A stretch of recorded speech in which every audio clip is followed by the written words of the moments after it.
Hello.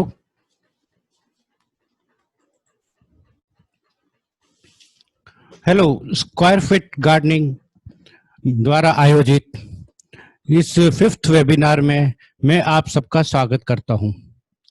आज के webinar में मैं आपको जो जानकारी दूंगा वो इस प्रकार है कि कौन कौन से वेजिटेबल्स हम इस विंटर में यानी रबी सीजन भी कहा जाता है जिसको उसमें लगाएंगे और उनमें कौन कौन से बीमारी और कीड़े लगते हैं उनकी जानकारी देंगे और एक जनरल आउटलुक दूंगा कि हम इंसेक्ट इंसेक्ट और पेस्ट में अंतर यह होता है कि जो इंसेक्ट हार्मफुल होते हैं उनको अपन पेस्ट कहते हैं। तो हम जनरल भाषा में जो हार्मफुल इंसेक्ट्स हैं उनको पेस्ट के तरह बोला जाता है और जाना जाता है। तो एक जनरल व्यू मैं आपको दूंगा कि कौन कौन से पेस्ट होते हैं जिनको अपन पहचान सकते हैं और जब पहचानेंगे तभी हम उनका इलाज कर पाएंगे और पौधों को बचा पाएंगे। तो मैं आज बताऊंगा आपको कि कितने तरह के पेस्ट होते हैं और क्या क्या ऑर्गेनिक पेस्टिसाइड्स होते हैं, क्या क्या बायो पेस्टिसाइड्स होते हैं। इसके अलावा मैं कुछ सॉइल अमेंडमेंट्स भी आपके बाद देखें जो अक्सर अपन देखा करते हैं। बहुत सारे जो यूट्यूब्स में बहुत सारे हैक्स आते हैं उनपे कभी कभी भरोसा होता ही नहीं है कि ये जो आदमी डाल रहा है वो क्या इस लायक है कि हम उसकी बात को माने। तो मैंने ये जितने भी थे उन सबको मैंने खुद अपना साइंटिफिक बैकग्राउंड उसको उनका साइंटिफिक लॉजिक ढूंढने की कोशिश करी है। जैसे बेकिंग सोडा हुआ, एलम हुआ, वाइट विनेगर हुआ, वुड ऐश हुआ, एस्प्रिन भी कहा जाता है, छाछ यानी बटर मिल्क, हनी शहद के लिए, और ये glycerine, egg shell, bone meal, cinnamon मतलब दालचीनी, और जिप्सम और प्रोम। ये चीजों के बारे में भी मैं आपको जानकारी दूंगा क्योंकि इसके पीछे जो मैंने साइंटिफिक बैकग्राउंड देखा है कि ये वास्तव में सही है या नहीं है। आशा है आप इस वेबिनार से कुछ लाभान्वित होंगे। इसके अलावा मैं जो वेजिटेबल्स ले रहा हूँ वो भी विंटर्स की, जैसा कि मैंने आपको कहा है, वो है जैसे कैबेज है, कॉलीफ्लावर है, भिंडी है, चिली, टमाटर। इस तरह से मैं उन सब वेजिटेबल्स को आपको बताऊंगा कि उनमें क्या क्या अपन को कल्टीवेशन प्रैक्टिसेस करनी चाहिए और किस क्या स्पेशल पॉइंट्स होने चाहिए हमारे जिनका हम उस पर ध्यान रखें।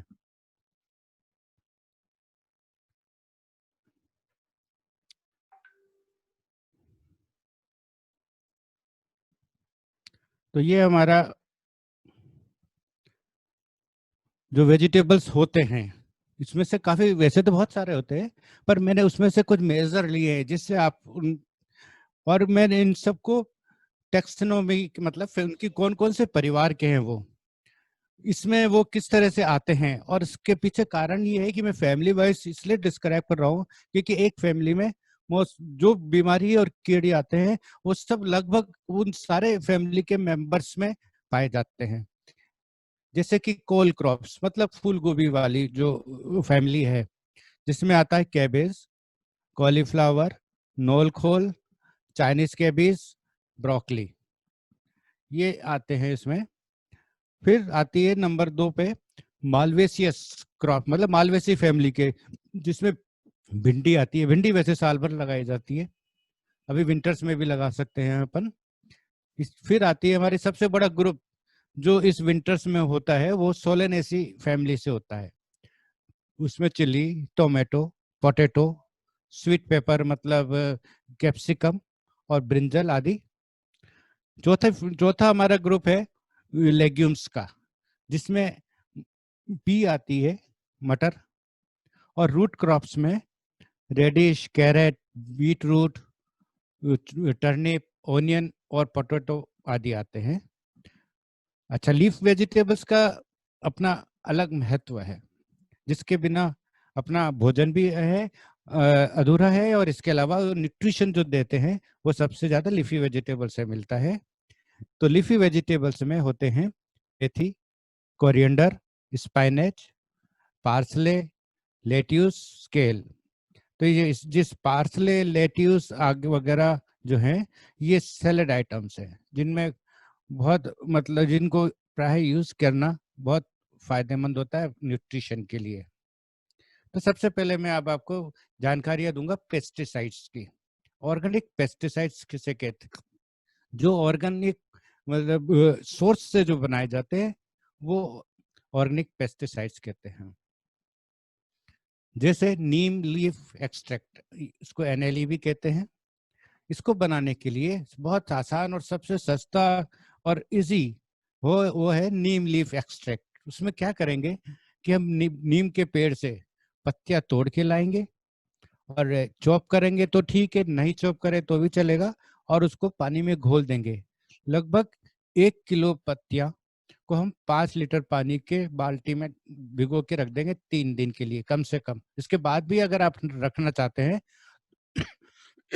तो उसको अपन ढक के, उसको ढक्कन लगा के रखेंगे। फिर उसके बाद अपन उसको रिमूव कर देंगे, वो पत्तियों को छान लेंगे, और 7-7 दिन के इंटरवल पे, ये सबसे सस्ता और आसान उपाय है जो हमारे घर के आसपास मिल जाता है। इसलिए नीम लीफ एक्सट्रैक्ट, क्योंकि जैसे काऊ यूरिन वगैरह के लिए हमें गौशाला जाना पड़ेगा, बहुत सारे करने पड़ेंगे घर से, और आज जो लॉकडाउन का जो पीरियड है, हम ये नहीं चाहेंगे कि हम किसी भी बिना बात या किसी भी जरूरी काम के अलावा हम कहीं घर से बाहर जाए। तो ये नीम लीफ का जो एक्सट्रैक्ट है वो बहुत सुविधापूर्ण है, तो इसको हमेशा हमें यूज करना चाहिए। इसको अगर हमें और कंसंट्रेट बनाना है तो इसमें अपन 50 ग्राम लहसुन मतलब गार्लिक, उसको भी कूट के डाल सकते हैं, और काऊ यूरिन भी मिला सकते हैं। इससे ये और स्ट्रोंग बन जाएगा। फिर आता है 2 नंबर पे नीम सीड कर्नल एक्सट्रैक्ट, मतलब नीम की निबोली। और निबोली जब पीली हो जाती है या सूख जाती है, सूखने वाली ज्यादा ठीक, क्योंकि आपने देखा होगा हम, क्योंकि पीली जो निबोली होती है ना वो मीठी भी होती है और उसमें वो कड़वापन नहीं होता जो जरूरी होता है। तो इसलिए पकी हुई या सूखी हुई निबोली को हम काम में लेंगे। तो करीब 40-50 ग्राम नीम की निबोली, जब ये सूख जाएगी तो उसका ऊपर का गूदा हट जाएगा, तो खाली नीम की निबोली रह जाएगी। उसको हम 40-50 उसको हम पहले कूट लेंगे, क्रश कर लेंगे, और उसके बाद 1 लीटर पानी में घोल लेंगे। और ये प्रोपोर्शन, अगर आप जैसे 10 लीटर के पानी में घोल रहे हैं तो उसी हिसाब से आप नीम कर्नल का भी लेंगे, और उसको 3 दिन तक हम उसी प्रकार भिगो देंगे। पर फर्क नीम लीफ में और इसमें ये होता है कि नीम में के बीज में कुछ ऑयल होता है, जैसे नीम ऑयल कहते हैं। तो उसको अवेलेबल कराने के लिए, नीम ऑयल में करने के लिए, क्योंकि इमल्शन नहीं बनता, वो पानी से अलग नहीं होता जब अपन स्प्रे करते हैं, तो इसके लिए कुछ कोई ऑर्गेनिक सोप या ऑर्गेनिक शैम्पू, जैसे ऑर्गेनिक शैम्पू अगर बोले तो रीठा वगैरह जो होता है जिससे पुराने जमाने में बाल धोए जाते थे, वो भी हम इसको बहुत अच्छी तरह से, क्योंकि इसमें कोई केमिकल नहीं होता, या खादी सोप मतलब ऑर्गेनिक सोप, तो वो हम यूज कर, थोड़ा सा डालना होगा, उससे वो स्प्रेड होगा। ये स्प्रेडर्स कहलाते हैं। अगर ऑयल मिलाते हैं, ऑयल में अगर साबुन मिलाते हैं तो वो स्प्रेड पत्तियों को अच्छी तरह से ढकते हैं, कवर करते हैं और रुक जाते हैं। नहीं तो ये पानी, ऑयल जो है वो यूं क्यों बह जाता है पानी के साथ मिलके। फिर डायरेक्ट नीम ऑयल, नीम ऑयल है तो अगर कंसंट्रेट आपके पास है और आप खुद करना चाहते हैं, हालांकि कई प्रिपरेशंस भी अवेलेबल है जो मैं आपको दिखाऊंगा। जो नीम ऑयल है उसको 5 ml नीम ऑयल लेंगे, और उसमें 2 ml liquid soap. Liquid soap में जैसा कि मैंने आपको बताया वो भी ये ऑर्गेनिक भी ले सकते हैं, ये अपने सिंपल जो 1-1, 2-2 रुपए के पाउच आते हैं शैम्पू के, वो भी अपन काम में ले सकते हैं। उसमें कोई ऐसे नुकसान वाली चीज नहीं होती कि पत्तों को नुकसान बनाए। हालांकि अगर ऑर्गेनिक पे जाना है तो हमें रीठा शैम्पू ही यूज करना होगा। उसको 1 लीटर पानी में मिलाएंगे अच्छी तरह से और छिड़काव करेंगे। फिर जो है काऊ यूरिन, काऊ यूरिन के पीछे कई सारे लॉजिक है कि काऊ यूरिन पुराना होना चाहिए, नया होना चाहिए, इतने महीने पुराना होना चाहिए। इन सब के पीछे हम ये कहेंगे कि हम फ्रेश काऊ यूरिन लें, और अगर पुराना ले रहे हैं तो वो काऊ यूरिन ले जो आपने खुद फ्रेश लिया हो और उसको सील करके डब्बे में रखा हो, बोतल में टाइट करके रखा हो, वरना उसकी जितनी अमोनिया होती है वो निकल जाती है। इसलिए फ्रेश काउरिन अगर काम में लेते हैं तो अच्छा है, क्योंकि उसमें सबसे ज्यादा अमोनिया होती है, और रखा हुआ में काम में जब लेंगे जब उसमें अगर हमने कुछ नीम की पत्तियां वगैरह मिला दी, कुछ ऐसे एडिटिव्स मिला दिए जिससे वो स्ट्रोंग और करना हो। अदरवाइज हम फ्रेश काऊ यूरिन लेंगे। रखा हुआ काऊ यूरिन में अगर वो खुले में रखा हुआ है तो उस वो उड़ जाएगा, उसका जो अमोनिया पार्ट है जो नाइट्रोजन देता है। सबसे अच्छी बात काऊ यूरिन के साथ ये है कि वो पेस्टिसाइड, फंजीसाइड भी है और ग्रोथ एनहांसर भी है, न्यूट्रिएंट भी है, नाइट्रोजन भी इसमें होती है। क्योंकि अमोनिया होता है मीन्स नाइट्रोजन होती है, मतलब इस ये सबसे मल्टीपर्पज हो गई, मल्टी फंक्शनल हो गई। तो काऊ यूरिन से हम पेस्टिसाइड भी का भी यूज कर रहे हैं, एज ए फंजीसाइड भी यूज कर रहे हैं और एक ग्रोथ एनहांसर के रूप में भी यूज कर रहे हैं। अब जैसा कि मैंने आपको बताया कि बाजार में बहुत सारे रेडीमेड प्रिपरेशंस अवेलेबल हैं जिनको भी हम यूज कर सकते हैं। तो और ये जो नीम जो है वो करीब 200 से ज्यादा इंसेक्ट से को से अपन को बचाता है, अपनी फसल को बचाता है, जिसमें जो है विशेष तौर पे aphids, leaf miner, loopers, mealybugs, thrips, white fly, cucumber beetle, caterpillars, और भी बहुत सारे जितने भी तरह के होते हैं। क्योंकि नीम का जो इफेक्ट है वो रिपेलेंट का है, नीम मारता नहीं है, इको फ्रेंडली है, तो वो रिपेल करता है। रिपेल करता है मतलब अगर अपन उस नीम को अपनी सब्जियों पे छिड़कते हैं तो कीड़ा उस पर नहीं बैठेगा, और बैठेगा तो उसको नुकसान नहीं पहुंचाएगा। इसलिए जरूरी है कि जब अपन नीम का ही स्प्रे कर रहे हैं तो हम शुरू से करेंगे, और कम से कम 5 से 7 दिन के इंटरवल पे आप करते रहेंगे तो आपको ना वायरस आएगा, ना कोई कीड़ा बैठेगा, ना कोई उसमें तने में छेद करेगा। पर जरूरत किस क्या है, आपका स्प्रे और ड्यूरेशन, वो इम्पोर्टेंट है। तो डिफरेंट फॉर्मुलेशंस जैसे ये डिपेंड करती है क्रॉप के स्टेजेस की भी, और कितना पत्ता कितना बड़े हैं, कितना ज्यादा फोलिएज है, कितने ओल्डर लीव्स है, उसके हिसाब से कंसंट्रेशन बढ़ाई जाती है। तो ये 300 पीपीएम से 5,000 50,000 पीपीएम तक और 5% तक ये मार्केट में अवेलेबल है। मार्केट में जो अवेलेबल होता है उसमें ये सोप ऑलरेडी मिला हुआ होता है, जिससे कि और उसको एज सच यूज करना होता है। फिर एक पायरेथ्रिन होता है। पायरेथ्रिन जो अगर दो तरीके से मिल सकता है ऑर्गेनिकली, पायरेथ्रिन क्राइसेंथेमम जो फूल होते हैं उनको पानी में भिगो के रखा जाता है 2 दिन तक और उनको क्रश करा जाता है, तो वो एक ऑर्गेनिक पेस्टिसाइड बनता है। वो बहुत अच्छा होता है खासतौर से एफिड और जेसिड्स के लिए। तो पायरेथ्रिन एक बहुत अच्छा पेस्टिसाइड है कि दोनों केमिकल फॉर्म में भी मिलता है और ऑर्गेनिक फॉर्म में भी मिलता है। और ये बहुत मतलब ये मॉस्किटो रिपेलेंट्स जो आपके यहाँ मिल होते हैं घर में, फ्यूम जिनको अपन रखते हैं, वो सब भी पायरेथ्रिन से बने हुए होते हैं। फिर एक और कैटेगरी ऑर्गेनिक पेस्टिसाइड्स के बाद आती है बायोपेस्टिसाइड्स। बायोपेस्टिसाइड्स मतलब फंजाई, बेनिफिशियल फंजाई। जिस तरह से कुछ कीड़े हम भी कुछ नुकसान पहुंचाते हैं तो कुछ फायदेमंद भी होते हैं, फ्रेंडली भी होते हैं, उसी तरह फंजाई भी ऐसी होती है जो बेनिफिशियल होती है और हमें हमारे इंसेक्ट को, वो इंसेक्ट को बीमारी पैदा करती है और वो इंसेक्ट मरता है, पेस्ट मरता है ना। इसमें से जो हैं मतलब वो पैरासाइट बन जाती है, उनके बॉडी के ऊपर वो बीमारी फैला देती है। तो जैसे ये बोवेरिया बेसियाना ये सब नहीं है और इनको यूज करना चाहिए अवश्य। तुम इसको हर जगह नहीं मिलती, पर जब ये ऑनलाइन तो मिल ही जाती है, क्योंकि आजकल अभी ऑनलाइन ही अपन खरीद सकते हैं, बाजार में नहीं जा रहे हैं। तो ये बेवेरिया बेसिनिया के नाम से ही मिलती है और ये एक इसके कीड़ों के ऊपर एक बीमारी, उनको व्हाइट व्हाइट ऊपर जैसे फंगस आ गई हो ऐसी हो जाती है, सफेद, उसको व्हाइट मस्कार्डिन डिजीज कहते हैं। किसकी? कीड़ों की, पेड़ की नहीं है, पौधों की नहीं है, ये कीड़ों के ऊपर ये बीमारी करते हैं और ये धीरे धीरे ये फंजाई उस कीड़ों को खा जाती है और पॉपुलेशन कम हो जाती है धीरे धीरे। इसी तरह से माइकोजाल है, वो भी इसी तरह से बेनिफिशियल फंगस है। एक ये बवेरिया बेसियन में आपको ने बताया, ये वो उसका जो मार्केट में फॉर्मुलेशन अवेलेबल होता है कई तरह के होते हैं, पर एक एग्जांपल के लिए मैं आपको बता रहा हूँ, एक बेसिकोन नाम से भी मिलता है।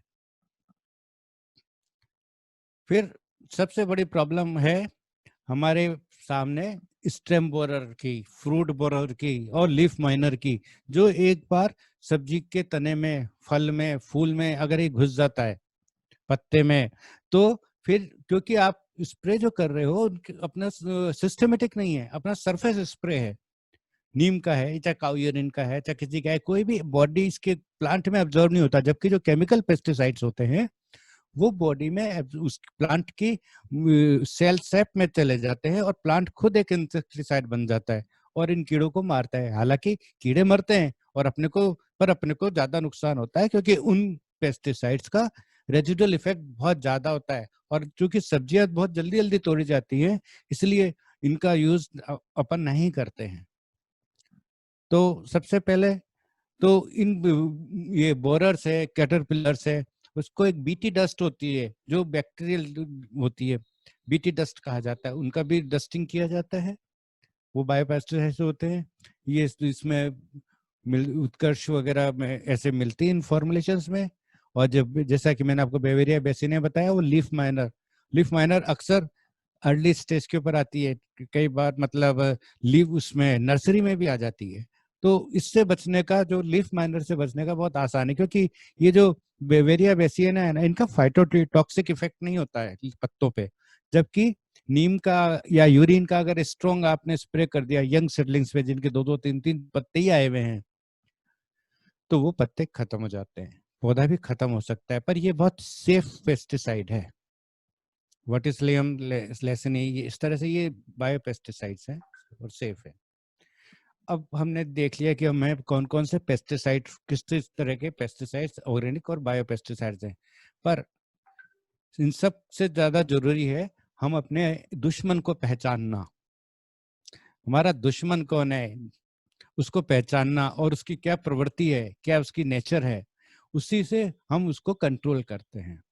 जैसे कुछ कैटेगरीज है, जैसे सकिंग पेस्ट मतलब चूसने वाले कीड़े, वो होते हैं aphids, jassids, mealybug, white fly और माइट्स। और ये जो सकिंग पेस्ट हैं, ये अक्सर कैरियर भी होते हैं वायरस के, क्योंकि ये एक पत्तों से दूसरे पत्तों पे जाएंगे, या फिर जो इन्फेक्टेड प्लांट है उससे दूसरों पे जाएंगे, तो ये वेक्टर्स, इनको वेक्टर्स भी कहा जाता है। वेक्टर्स वो होते हैं जो बीमारी को अपने साथ लेके चलते हैं, एक पत्ते से दूसरे पत्ते को पहुंचाते हैं, दूसरे पौधे को पहुंचाते हैं। तो ये सकिंग पेस्ट है। उसके बाद बोरर्स, जैसा कि मैंने आपको बताया है, फ्रूट में मतलब आपके लौकी, तोरई, कद्दू, इन सब में जब फूल बनता है, ये फर्टिलाइजेशन से पहले ही मैंने देखा है कि जो फीमेल फ्लावर ओपन हुआ, हमने देखा तो उससे पहले से उसमें लार्वा बैठे हुए, और वो एग लेइंग कर देते हैं अंदर, और आपका जो फ्रूट होता है वो शुरू में खत्म हो जाता है। जो अक्सर एक होती है कि हमारा तो जो फूल गिर गए, या वो फर्टिलाइज तो हुए, थोड़े से बड़े, उसके बाद वो गिर गए, तो इसके सबसे पीछे पीछे कारण फ्रूट बोरर्स का आता है। वो आजकल बहुत हो रही है, बहुत होती हैं। इसी तरह से शूट बोरर, जैसे कि अपन ब्रिंजल में देखते हैं कि अंदर वो टनल बना के रह जाता है और धीरे धीरे ऊपर पत्तों को सुखा देता है। ये सब मैं आगे कवर कर रहा हूँ। लीफ माइनर के बारे में आपको बता दिया। इसके अलावा टर्माइट्स है और निमेटोड्स हैं। फिर जो डिजीजेज हैं वो मोस्टली ब्लाइट्स हैं, जिनको ब्लाइट का मतलब जलना, पत्तियां ऐसी हो जाती है जैसे स्पॉट्स जल गए हो, ब्राउन हो गए हो, डार्क हो गए हो, और डाउनी मिल्ड्यू कहलाती है, और वायरस डिजीज होते हैं। ये डिफरेंट कैटेगरीज है हमारे पेस्ट की और डिजीजेस की। देखिए, अब मैंने जैसे आपको कहा था कि जो पहली कैटेगरी है वो सकिंग पेस्ट की है। उसमें जेसिड्स और एफिड, ये दो चीजें बहुत ही कॉमन होती हैं।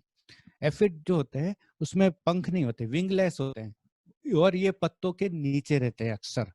तो अपन जो ऊपर से स्प्रे करते हैं और ये आराम से छुपे हुए नीचे बैठे रहते हैं, क्योंकि अपना स्प्रे जो सिस्टमेटिक नहीं है। तो जरूरी होगा कि अपन स्प्रे जब करें तो पत्तों के नीचे भी उस नोजल को रखें। और ये जो जैसिड्स है ये विंग्ड होते हैं, मतलब उड़ते हैं, और ये एफिड्स होते हैं वो एक ही जगह पे इकट्ठे रहते हैं। फिर आता है व्हाइट फ्लाई। व्हाइट फ्लाई अगर अपन पौधे को थोड़ा सा हिलाते हैं और छोटे छोटे से भुनगे जैसे जो सफेद सफेद मक्खियां सी उड़ती हैं, बिल्कुल छोटी माइन्यूट, वो व्हाइट फ्लाई होती है, पर ये बहुत नुकसान ये, और इसकी पॉपुलेशन बहुत ज्यादा होती है, पत्तों को एकदम पीला करके खत्म कर देती है। फिर फिर है माइट्स। माइट्स और स्पाइडर्स, मतलब ये बाकी सब चीजें तो आर्थ्रोपॉड्स में आती है, मतलब इनके ये 6 पैर वाले, है ना। पर ये जो आर्थो ये होते हैं माइट्स, ये ऑक्टापॉड होते हैं, मतलब 8 पैर वाली होती है। और ये किसी भी उन दवाइयों से नहीं मरती जिससे आर्थ्रोपॉड्स, मतलब ये एफिड जैसेट्स वगैरह मरते हैं। इनके लिए स्पेशल अलग से दवाई चाहिए, जो कि केमिकल पेस्टिसाइड्स में उनको एक्रिसाइड्स कहलाते हैं, क्योंकि ये इनकी फैमिली भी एक्रिसाइड कहलाती है। तो स्पाइडर और माइट, स्पाइडर हमारे घरों में होती है और माइट्स वो होती है जो प्लांट के में होती है। फिर एक और हमारा सबसे बड़ा दुश्मन जो ऑर्नामेंटल में भी आता है, सब्जियों में भी आता है, और इतना आता है कि उसके ऊपर 10 तरह के इलाज अपन करते हैं, तो वो है मिलीबग। अब जो आसान तरीके, और हम अब बात कर रहे हैं ऑर्गेनिक कंट्रोल की। तो ऑर्गेनिक कंट्रोल में जैसा कि मैंने आपको बताया था कि एफिड और जैसिड्स ये इतने ज्यादा होते हैं और एक बार आ जाते हैं तो अपन इनको रोक सकते हैं, पर इनको भगा नहीं पाते या बहुत कम भगा पाते हैं इस स्प्रे से। तो इनको कंट्रोल करने के लिए या तो अपन पौधे थोड़े बड़े हों तो उनके ऊपर पानी की तेज धार डालें स्टेडी लगातार, जिससे उनको धो दें। और पौधों के या क्यारियों के पास में इस तरह से येलो स्टिकी टेप मिलते हैं बाजार में। अगर अगर आप बाजार से नहीं ला पा रहे हैं तो बहुत आसान है, कोई भी येलो ऑब्जेक्ट लें, प्लास्टिक की शीट हो, डब्बा हो, कोई बोतल हो, या अपन पीला उसके ऊपर पेस्ट कर दें, पेंट कर दें, और उसके ऊपर सफेद वाला जो ग्रीस या वेसलिन उसके ऊपर लगा के और थोड़ी थोड़ी दूर पे अपने किचन गार्डन में उसको रख दें। तो इससे क्या होगा कि ये सब है ना इसके ऊपर चिपक जाएंगे। इससे एक दो फायदे ही होंगे, एक तो कीड़े मरेंगे, दूसरे अपन को ये पता चलेगा कि कितनी पॉपुलेशन में हमारे पास ये एफिड या जैसिड्स हैं। ये इस तरह से बाजार में, ये मैं ये एडवर्टाइजमेंट नहीं कर रहा हूँ, बस आपको बता रहा हूँ कि ये किस तरह से अवेलेबल होते हैं, किस फॉर्म में। इसी तरह से ये ब्लू वाला होता है, ये जैसिड्स के लिए कब माना जाता है कि जो ब्लू कलर है, जिस तरह से व्हाइट एफिड्स के लिए माना जाता है। आपको ध्यान होगा कि जब ये एफिड्स आते हैं, जैसेट्स आते हैं, तो अपन जो ज्यादातर अपने कपड़ों में जो चिपकते हैं, और खास तौर से वो येलो कपड़े अगर कोई पहने हुए होते हैं उस पर ज्यादा चिपकते हैं। तो वही थ्योरी के साथ हम इसको लगाते हैं। तो ये जो ब्लू कलर है वो जैसेट के लिए है, और येलो कलर एफिड्स के लिए है, और व्हाइट फ्लाई दोनों पे आती है। अब ये कुछ आसान मेथड भी है पुराने जमाने में। अभी तो ये लाइट ट्रैप है, ये सोलर लाइट है, ऊपर सोलर पैनल लगा हुआ है और नीचे लाइट का है, और इसके अंदर एक फनल होती है, ऑयल होता है। तो इंसेक्ट जो आता है वो इसमें गिरता है लाइट के ऊपर और नीचे ट्रैप हो जाता है। पुराने जमाने में जब लालटेन हुआ करती थी, जब खेतों के ऊपर या वो लाइट के कनेक्शन नहीं होते, तो एक बड़ा आसान सा मेथड रहा करता था कि एक परात या तगारी लेते थे, उसमें पानी भर देते थे और उसमें तेल डाल दे के अंदर लालटेन रख देते थे। उस लालटेन के ऊपर जो कीड़े आते थे, क्योंकि कुछ इंसेक्ट्स ऐसे होते हैं जो केवल रात को अपेयर होते हैं, अपन कई बार देखते हैं अपने किचन गार्डन में कि कीड़ा एक भी नहीं दिख रहा है पर पत्तियों में छेद दिख रहे हैं। तो वो किसने करे, वो कीड़ा तो दिख ही नहीं रहा है अभी। तो वो कुछ कीड़े नॉक्टूरल हैबिट करते हैं, मतलब रात को ही विचरण करते हैं। तो उन कीड़ों के लिए ये जो लाइट ट्रैप है ये बहुत अच्छा रहता है, और उसको आसान बनाने के लिए एलईडी बल्ब भी लगाया जाता है, जो थोड़ा महंगा जरूर पड़ता है, क्योंकि ओवरनाइट आपको लाइट जलानी है। पर अगर सोलर लाइट वाला होगा तो इनिशियल कॉस्ट ज्यादा होगी, और पर बाद में इसका कोई नो कॉस्ट पे चलेगा। इसी तरह से बड़े बड़े क्यारियों में भी, खेतों में भी इस तरह से सोलर पैनल के साथ इनको लगाया जाता है। अब कंट्रोल करें अपन मिली बग को, सबसे मतलब हर आदमी पीड़ित है मिली बग से। उसके चाइना रोज में भी आ गया, उसके मुसंडा में भी आ गया, उसके बैगन में भी आ गया, और सब जगह, इवन मनी प्लांट को भी नहीं छोड़ता है मिलीबग। तो सबसे पहले हम क्या करेंगे, अगर बहुत सारा मिलीबग आ गया है तो हम उन तनों को काट के और बिल्कुल एक पानी की बाल्टी रखेंगे साथ में, उसमें कुछ डाल देंगे, फिनाइल या कुछ या इस तरह की कोई चीज, और वो डंडियों को सीधे उठा के काट के उस बाल्टी में डाल देंगे। जो बहुत ज्यादा हो गई है, अगर कम है तो हम उसको पानी की धार से उनको बहाएंगे। फिर तीसरा तरीका है कि हम साबुन का कोई घोल, वीक सोप का सॉल्यूशंस करेंगे, पर साबुन वगैरह के जो घोल है ना, ये शाम के टाइम करने चाहिए। वैसे भी स्प्रे जो करना चाहिए वो अपन को आइदर इन द मॉर्निंग और द इवनिंग, क्योंकि दिन में तो गर्मी होती है, वो आपका स्प्रे को बहुत जल्दी उड़ा देती है। फिर एक होता है आइसोप्रोपाइल। आजकल हर घर में, हर एक के पास हमेशा आइसोप्रोपाइल अल्कोहल रहता है। सैनिटाइजर आपका, कोविड के लिए सैनिटाइजर, बाहर जा रहे हैं तो भी, गाड़ी में भी है, घर में भी है, आपकी जेब में भी है। तो इसका स्वैब, इसमें अगर कोई रुई का फायर लगा के इसको भिगो के इसके तने को साफ करा जाए तो ये हट जाता है। या हम तो स्प्रे भी कर रहे हैं इसको, इसके लिए डायरेक्ट, और ये उड़ जाता है जल्दी से, तो इसका नुकसान पौधों को नहीं होता है। फिर इसके बाद इनकी जो एक हैबिट है मिलीबग की, वो जमीन में से ऊपर तनों पे चढ़ते हैं। इसका मतलब क्या हुआ, इनका जो ओरिजिन है वो जमीन है।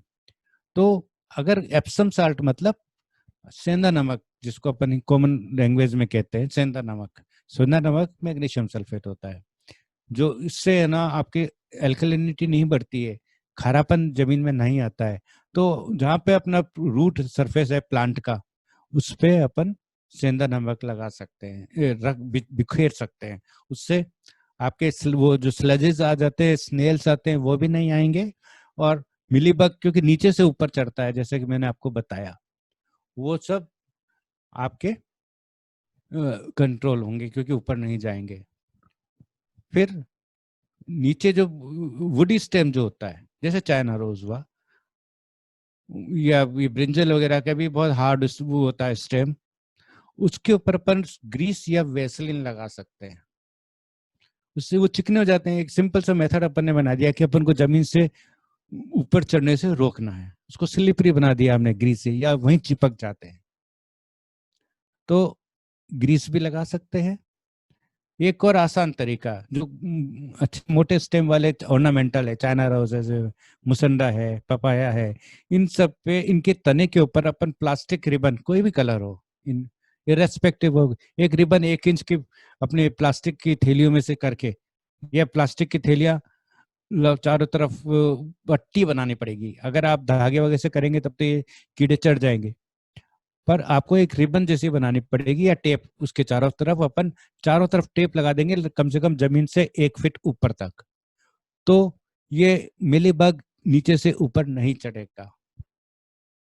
कुछ लोगों का ये भ्रांति है, मिथ है कि शुगर का स्प्रे कर दें तो जो चींटे हैं वो इसको खा जाएंगे, जबकि हो उल्टा रहा है कि जो चींटे हैं, जो एंड्स हैं, वो जो आ रहे हैं वो इसकी एक्सक्रीटा के एक्सक्रीटा के चक्कर में आते हैं, क्योंकि जो मिली बग्स होती है उनकी एक्सक्रीटा स्वीट होती है, और इससे में मिल ये एंड्स आती है, छोटी भी और बड़ी भी। तो सबसे पहला अपन को जो इंडिकेशन किसी पेड़ के ऊपर या पौधे के ऊपर चींटियां चढ़ने का होता है, वो सबसे पहला इंडिकेशन दे देता है, आपको वार्निंग दे देता है कि इसमें थोड़ी बहुत भी मिलीबग का इन्फेक्शन शुरू हो गया है। तो हमें शुगर का स्प्रे नहीं करना है, क्योंकि शुगर अपन वो आपका शुगर खाने चींटियां नहीं आ रही है, वो मिलीबग की एक्सक्रीटा के लिए आ रही है, वो उनकी चॉइस है। तो इसलिए अब ये जो मिथ है कि शुगर का स्प्रे करें, चींटियों का, जो चींटियां है ना, मिलीबग को नुकसान नहीं पहुंचा रही, इस बात का ध्यान रखें। फिर थ्रिप्स, आपने देखा होगा इस तरह का ब्रिंजल,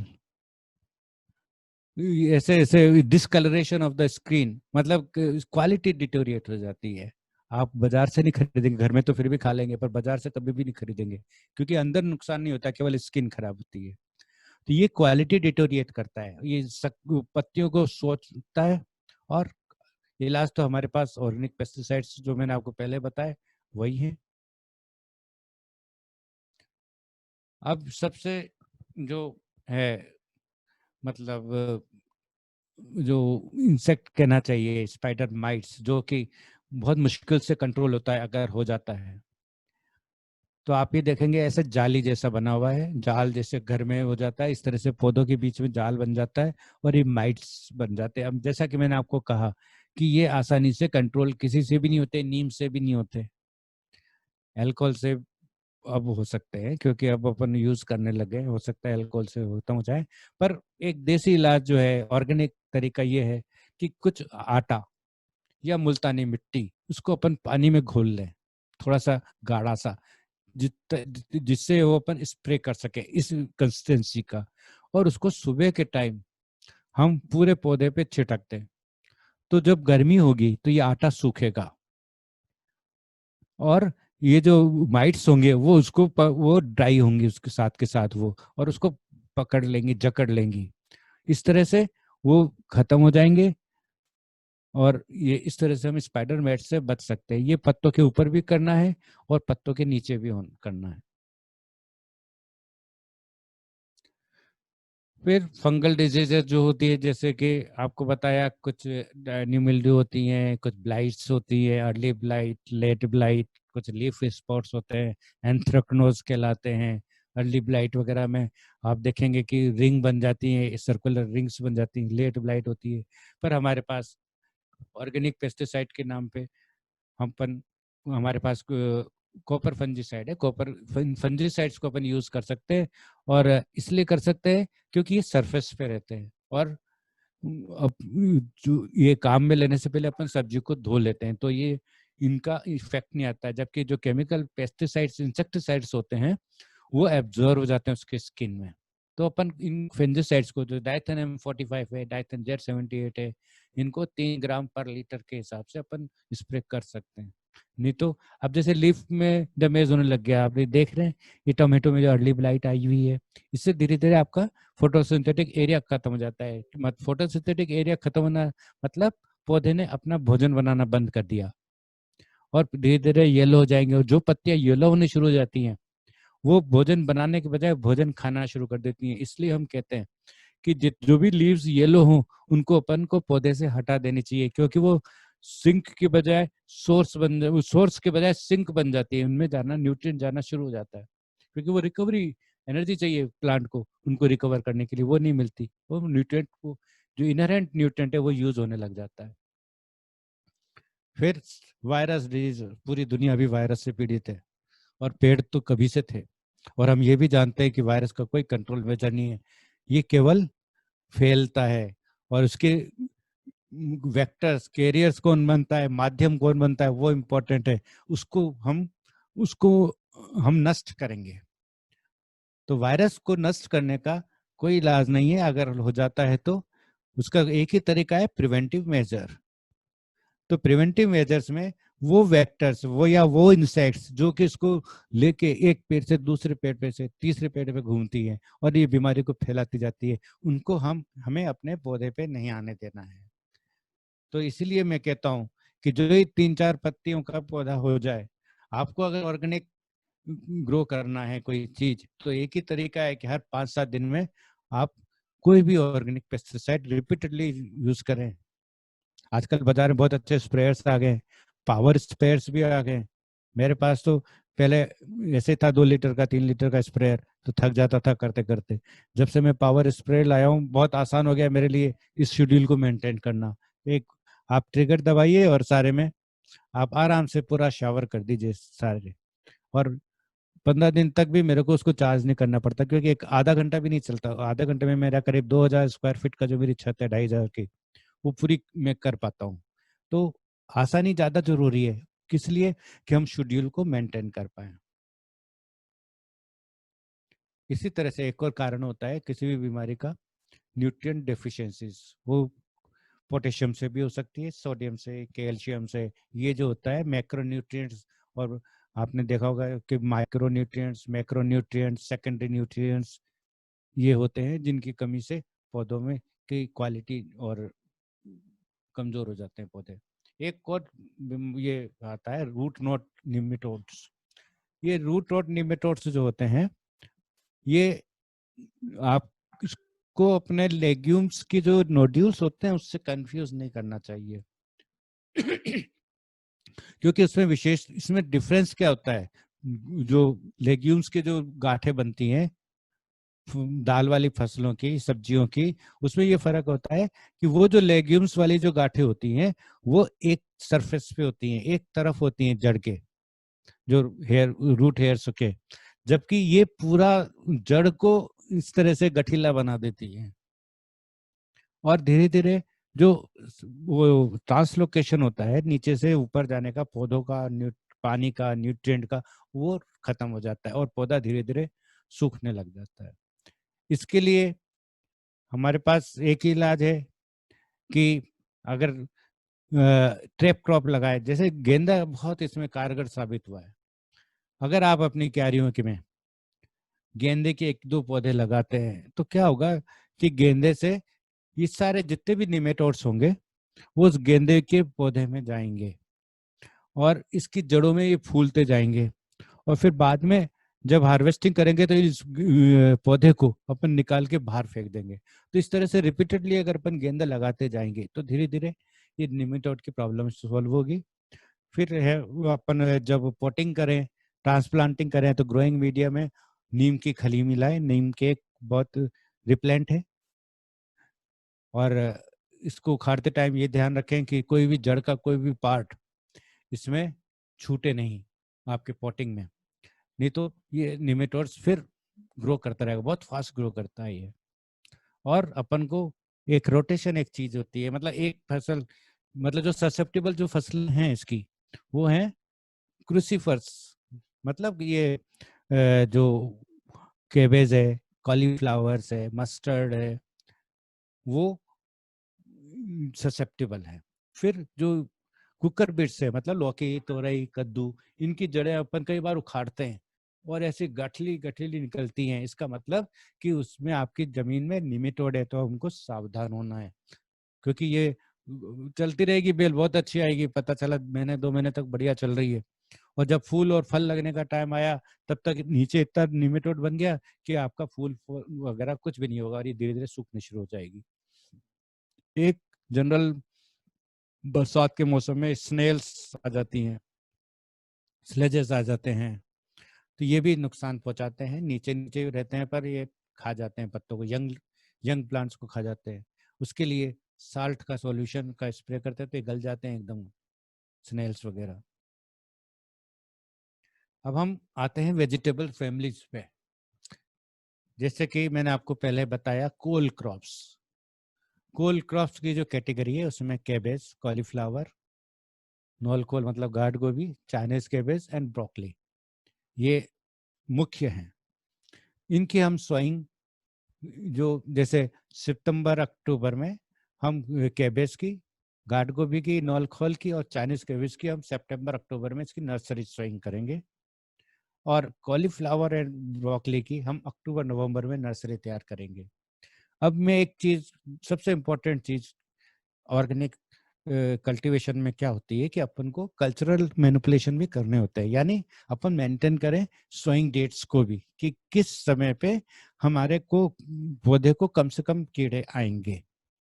तो ऑर्गेनिक में हम ये रिकमेंडेड होता है कि हम नॉर्मल डेट पे करें, ना तो अर्ली पे जाए और ना लेट पे जाए। इसलिए मैंने आपको कई उन्हें बो भी दिया है, लगा भी दिया है, पर क्योंकि वो की उस फसल की पॉपुलेशन कम होती है आपके सराउंडिंग्स में, तो कीड़े आपके ज्यादा आएंगे अगर आपने पहले लगाया या बाद में लगाया। अगर आप नॉर्मल लगाया तो बहुत जगह एक साथ गोभी लग रही है, पत्ता गोभी लग रही है, तो आपके जो इंसेक्ट पॉपुलेशन है वो भी डिस्ट्रीब्यूट हो जाती है।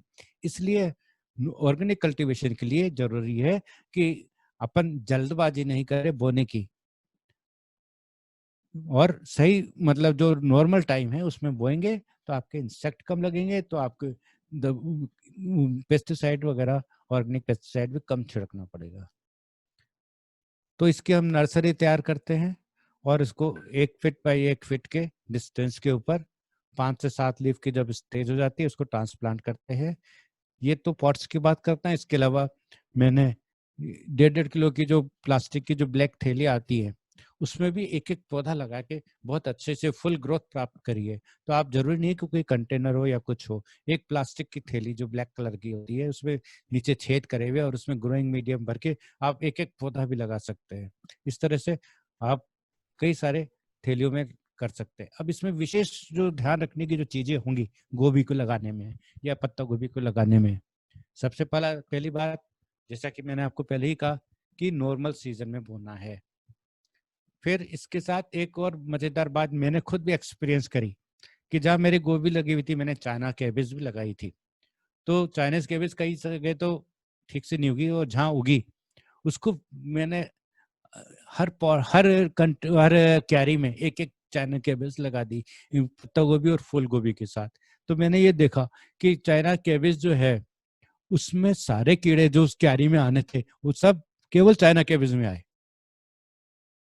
इसका मतलब वो उनकी फेवरेबल क्रॉप थी, उनकी पसंद की क्रॉप थी, तो बाकी इसको खाते रहे और बाकी आपके सब्जियां बची रही। तो और ये भी ध्यान रखें कि उस जो चाइना कैबेज के एक या दो अपने एक एक कोने पे जो लगा रखी है उसमें अपन दवाई नहीं छिड़के, उसको उनको कीड़ों के खाने के लिए छोड़ दें। उनको उन 4 पौधों को छोड़ देंगे तो बाकी के आपके जो 50 पौधे हैं वो बचे रहेंगे। इसके अलावा आप धनिया भी उसके अगर बॉर्डर पे लगाएंगे या पास में लगाएंगे, वो भी इनको जो मोथ होती है, मोथ और बटरफ्लाई में एक ही अंतर है। जो रात को जो आती है मोटे मोटी बटरफ्लाईज जैसी, उनको हम मोथ कहते हैं। ये रात को ही आती है, दिन में आपको नहीं दिखेंगी। और जो दिन में आती हैं वो बटरफ्लाईज होती हैं। तो जो अगर अपन ये धनिए की अपन उसके पास में एक लाइन धनिए की लगा दें, बॉर्डर पे लगा देंगे, तो भी इसको लार्वा नहीं आएगा। तो ये कुछ कल्चरल प्रैक्टिसेस है। इसी तरह से जैसे मैंने आपको बताया कि अगर निमेटोड्स होते हैं, क्योंकि ये क्रूसीफर है, क्रूसीफर फैमिली के हैं, तो इसमें निमेटोड ससेप्टेबल भी होते हैं। मतलब निमेटोड के पसंद की फसल है ये। तो उसमें जैसा मैंने आपको बताया कि गेंदा लगाइए। फिर जब ये हो जाते हैं, हेड्स बन जाते हैं, जिस कॉलीफ्लावर के जो फूल हो जाते हैं उनको कर्ड भी कहा जाता है, उनको जब आपके हो जाए तो उसके ऊपर उसी गोभी का पत्ता तोड़ के ऊपर से ढक दे, तो उसका डिस्कलर नहीं होगा, पीला नहीं होगा, कुछ एफिड जैसे आते हैं वो भी बचे रहेंगे। तो उन पत्तों को उसके कर्ड के ऊपर ढक दे। ये मुख्य बातें हैं, पिन पॉइंट्स। एक और बहुत अच्छी चीज है, हालांकि ये अपन कंटेनर्स में करने में अपन को है, पर साथ में जो कंपेनियन क्रॉपिंग्स जैसे कहते हैं वो भी है कि अगर कैबेज को और टमाटर को हम एक साथ लगाते हैं तो ये आपके बोरर्स को रिपेल करते हैं, दूर भगाते हैं। मतलब कैबेज भी बचा रहेगा और टोमेटो भी बचा रहेगा। और ज्यादातर शूट बोरर किस में आएगा? टोमेटो में। तो टोमेटो को बचाने के लिए कैबेज के साथ लगाते हैं। तो ये इसी तरह कैबेज के साथ हम गार्लिक स्टोव करते हैं, बोते हैं। कैबेज के साथ अपन कोरिएंडर बोते हैं, गेंदा लगाते हैं या ओनियन लगाते हैं। तो जहां भी आपने कैबेज लगाया है बीच में एक एक लाइन उसको आप टमाटर की, गार्लिक की, कोरिएंडर की, मैरीगोल्ड की और ओनियन की लगा दे, तो आपके कैबेज में कीड़े कम लगेंगे। ये कंपेनियन कराती हैं और बेनिफिशियल इफेक्ट ये है कि इससे कीड़ा नहीं लगता। ये देखिए, ये अब मैं आपको बता रहा हूँ, इसमें जो लास्ट में जो है बीटल्स दिख रही है जिसके ऊपर 7 स्पॉट्स दिख रहे हैं, वो हमारी बेनिफिशियल बीटल है जो अक्सर आपको देखने को मिलती है। ये एफिड्स को खाती है। तो इस तरह के ये अपन को पहचानना जरूरी है कि अपने फ्रेंडली इंसेक्ट कौन से हैं। अगर ये आपके पास है तो उसमें आपको वो मरना नहीं चाहिए। इस तरह से अपन को ध्यान रखना है, क्योंकि ये एफिड्स को खा रहे हैं। उनकी पॉपुलेशन जितनी बढ़ेगी उतना आपका एफिड्स कम होंगे।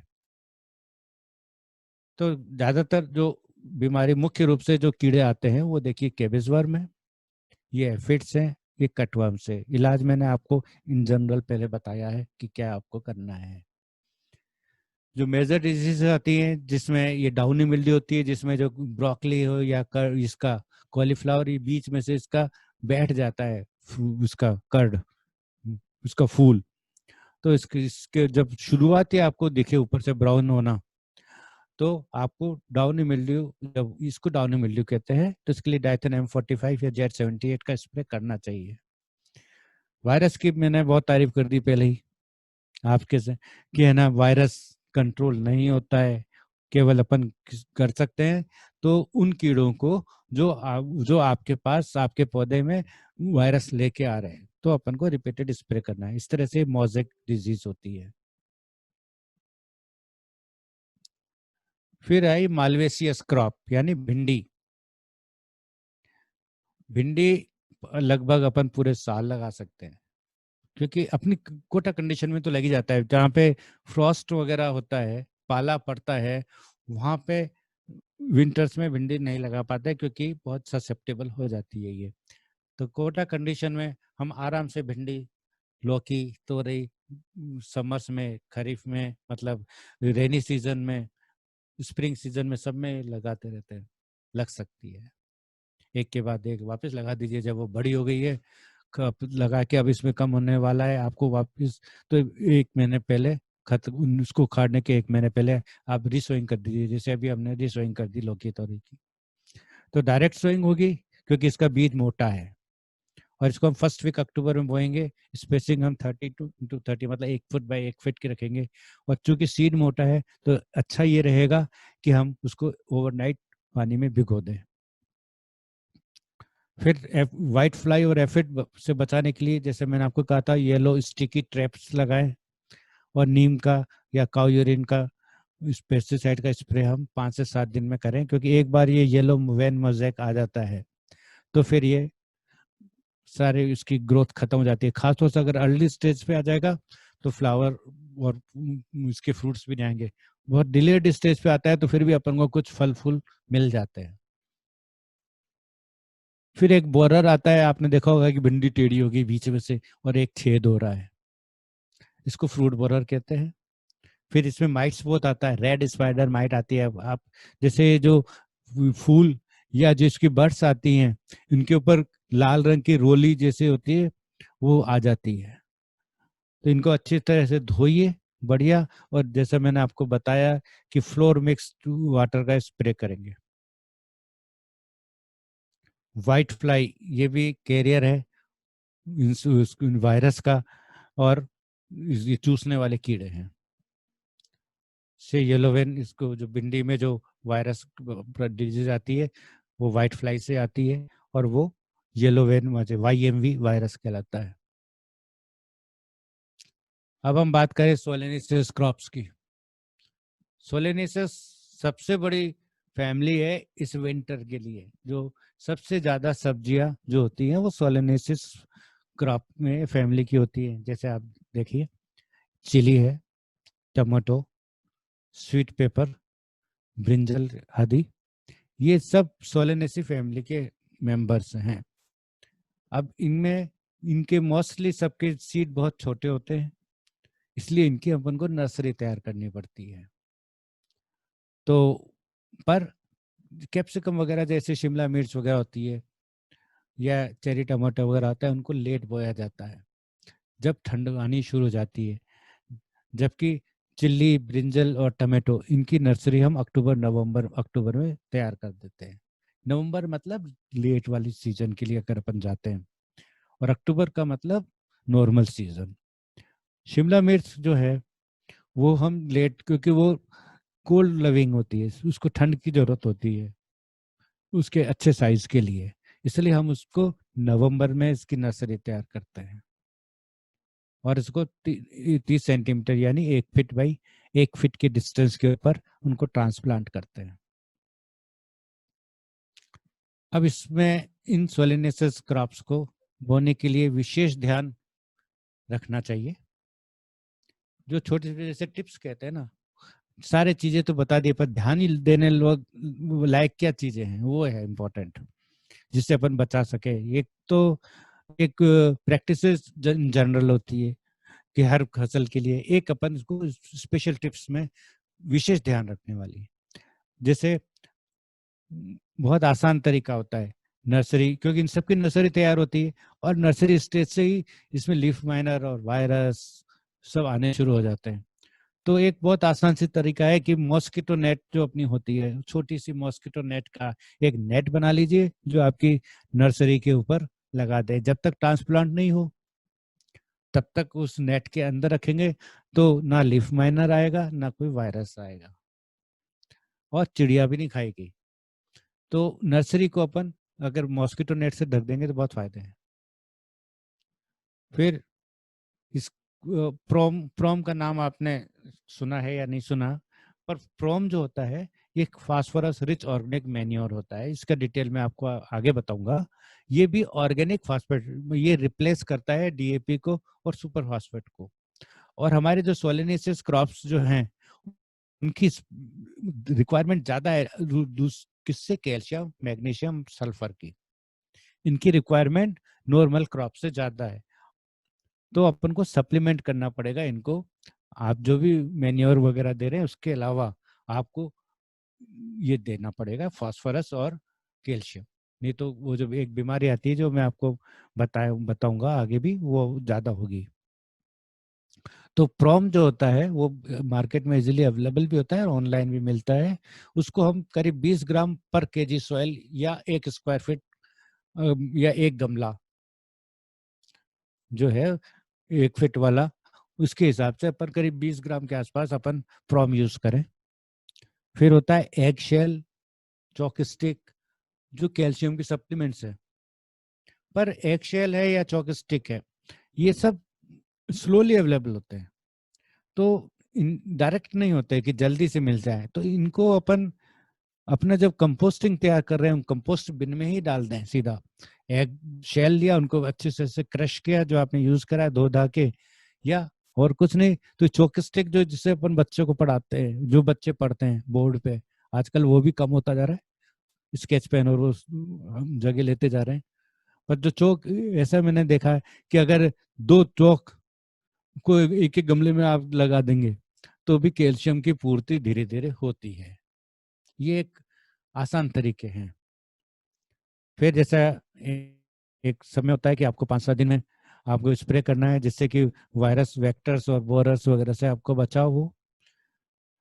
फिर सबसे इम्पोर्टेंट जो चीज होती है अर्ली इस प्लांट में, वो साइड ब्रांचेस, मतलब इसमें नीचे से ब्रांचिंग, हर पत्ती में से आपको ब्रांचिंग शुरू हो जाएगी, छोटे छोटे से पौधे, वो टहनियाँ निकलेंगी, बड्स निकलेंगी, उनको आपको नीचे से कम करना है जिससे कि प्लांट का स्टेम मजबूत हो जाए। क्योंकि ये सब जो पौधे हैं सोलेनेसियस के, जैसे ये हुआ टमाटर हुआ, मिर्ची हुई, इन सब पे बेयरिंग बहुत आती है, बैगन हुआ, तो इनके लिए जरूरी है कि इनका स्टेम मजबूत हो। इसलिए ये जरूरी है कि अपन शुरू में अपन ब्रांचेस हटा देंगे और एक करीब 1 फीट के हाइट के बाद या 9 इंच के हाइट के बाद अपन ब्रांचिंग अलाउ करेंगे। जिप्सम भी एक बहुत बढ़िया सप्लीमेंट है कैल्शियम का, उसको भी हम डाल सकते हैं सॉइल में या पॉटिंग के टाइम पे। एक जो वायरस डिजीज बहुत कॉमन है और इससे बचना प्राय बड़ा मुश्किल हो जाता है, लीफ कर्ल। ये इसके पीछे भी जो हमारा एनिमी है वो वाइट फ्लाई है। तो वाइट फ्लाई लीफ कर्ल को फैलाता है, तो अपन को एक इलाज है कि वाइट फ्लाई को हम नहीं आने दें, और इसका इलाज भी वही है कि हम रिपीटेड स्प्रे करते रहें। कुछ और हैं जो ब्रिंजल में होते हैं, ये आप देखिए बड़ी बड़ी मौत है ब्रिंजल का, ये पत्ता मुड़ के नीचे हो गया है, फ्रूट में छेद है, तो लीफ रोलर्स, ये फ्रूट बोरर्स, ये सब ब्रिंजल में आते हैं। ये मतलब अगर ऊपर का जो स्टेम है ब्रिंजल का वो ऐसे ड्रूपिंग हो जाए, इसका मतलब उसके तने को आप तोड़ेंगे नीचे से तो उसके अंदर एक टनल होगी जिसके अंदर एक लार्वा होगा, कैटरपिलर होगा। तो उसको अपन, एक ही तरीका है कि है ना, अगर चूंकि अपने शुरू में ढंग से स्प्रे नहीं करा इसलिए वो अंदर घुस गया, तो अब उस सिस्टम के अपन वहां से कटिंग कर देंगे, वहां से उस डाली को काट देंगे, क्योंकि वो धीरे धीरे खत्म करेगा, उसने अंदर से सब खोखला कर दिया है उसको। तो ये एक आसान तरीका है कि अपन स्प्रे करते जाए और जो इस तरह से ड्रूपिंग हो, जो इन्फेस्टेड प्लांट है उनको हटा के दूर फेंकें। इसी तरह से वायरस का ये little leaf disease of brinjal होता है, ये भी वायरस से फैलता है। ये एक बार हो जाता है तो फिर सब प्लांट्स में कुछ भी न फल आता है। एक आसान तरीका कुछ अपन को है कि ये जो अपने ये प्लास्टिक की बोतल्स है उनसे इस तरह के अपन कुछ हैंगर्स बना लें और जो प्लांट की जो हाइट के ऊपर इसको लटका दें, और इसके बोतल में नीचे अपन ने भरा है शुगर, बेकिंग सोडा और थोड़ा सा तेल। इसमें उनको लटका देंगे तो शुगर की वजह से वो अट्रैक्ट होंगे और इसमें आएंगे और फिर ये दोबारा जा नहीं पाएंगे, क्योंकि तेल से भी नहीं जाएंगे और अपन ने ये बोतल जो काट के आधी उल्टी करी है। दूसरा, लाइट ट्रे पे जैसे कि मैंने आपको पहले बताया कि ऊपर बल्ब लगाया, नीचे एक फनल रखी और नीचे आपने शुगर का या खाली पानी का और तेल का रखा, उससे भी ये कीड़े इसके अंदर आएंगे और गिरेंगे और इसमें कलेक्ट होते जाएंगे। 5-7 दिन में आप इसका अंदर का पानी बदल दीजिए। तो उसमें करने का जैसे मैंने आपको पहले बताया कि इसके जो इन्फेक्टेड शूट्स और लीव्स हैं उनको अपन हटा देंगे, मैरीगोल्ड मतलब गेंदा लगाएंगे तो वो अट्रैक्ट होगा। मैरीगोल्ड बहुत बढ़िया चीज है, वो इसको निमेटोड को भी अट्रैक्ट करता है और इन मॉथ्स को भी, जो कैटरपिलर्स होते हैं उनको भी अट्रैक्ट करता है। तो ये गेंदा तो एक हमारे वेजिटेबल गार्डन में जगह जगह पे लगाना बहुत जरूरी है। इन कीड़ों के अलावा एक और फायदा होता है कि जो मधुमक्खियां होती हैं वो भी ज्यादा आएंगी, जो आपके क्रॉस पॉलिनेशन में काम आती है। काऊ यूरिन का स्प्रे हाथ से निकाल सकते हैं, निकाल लीजिए, उठा सकते हैं क्योंकि ज़्यादा नहीं है तो वैसे पिक कर लीजिए। ये देखिए जैसा कि मैंने आपको बताया कि धनिए की एक लाइन बीच में लगा दें, क्योंकि अपन कैरी में नहीं लगा रहे, कंटेनर में लगा रहे हैं, तो पास वाला है उसके पास में कंटेनर रख दें एक जिसमें धनिया लगा हुआ हो। ये जो ब्रिंजल का कंटेनर है उसके पास धनिया का कंटेनर रख दें तो भी ये फायदा मिलेगा।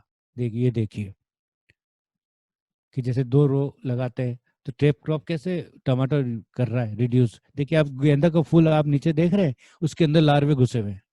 इसका मतलब जो लार्वे को टमाटर के अंदर घुसना चाहिए था वो गेंदे में घुसा है, इसका मतलब ये ट्रैप कर रहा है। तो गेंदा हमारे लिए बहुत महत्वपूर्ण ऑर्नामेंटल के साथ साथ एक फसल है जो कि कीड़ों से बचाती है। अब जैसा कि मैंने आपको बताया था कि कैल्शियम की डेफिशिएंसी से ये होता है। 2 कारण हैं इसका ब्लॉसम एंड्रॉइड के, नीचे से ये ऐसा काला होकर विदर्ड हो जाता है। एक तो कैल्शियम की डिफिशियंसी, दूसरा पानी कम होना। ये 2 एक कारण होते हैं जिसकी वजह से ये बीमारी होती है, ब्लॉसम एंड ड्राउट कहते हैं, मतलब नीचे बॉटम में होता है।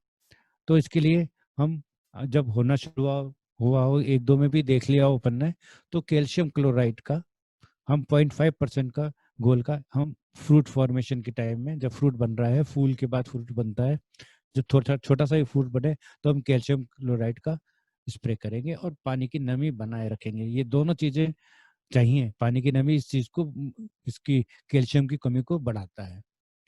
और इसके जब अपन प्लांटिंग कर रहे हैं तो जैसे मैंने आपको पहले बताया था कि जिप्सम या बोन मील हम इसमें मिला सकते हैं या प्रॉम भी मिला सकते हैं, जिसमें अब टमाटर के लिए कुछ स्पेशल, क्योंकि सबसे फेवरेबल चीज अपने इस सीजन की होती है टमाटर। कि हमें टमाटर कितने से तरह का आता है, देखें आप, गोल आता है, लंबा होता है, पियर शेप में होता है, प्लम शेप में होता है, चेरी टमाटो होता है, बहुत तरह तरह के टमाटर होते हैं। टमाटर हरा भी खाया जाता है, टमाटर लाल भी खाया जाता है, टमाटर का और कई प्रिजर्वेटिव्स, मतलब प्रिजर्वेशन टेक्निक है, सॉस की, प्यूरीज की, इन सब की। इसलिए टमाटर का बहुत महत्व है, क्योंकि अगर ज्यादा भी हो जाता है तो भी अपन उसको बचा के अपने आगे के लिए रख सकते हैं। पर सबसे ज्यादा जो चीज की जरूरत होगी, हमें ध्यान रखना होगा सबसे पहले तो उसका सीडलिंग हेल्दी हो। और वो कैसे होगा कि जब अपन लीफ माइनर और वायरस वगैरह से अपन बचा के रखेंगे। और इसके पॉट ग्रोइंग मिक्सचर में हम जिप्सम और प्रोम ऐड करेंगे।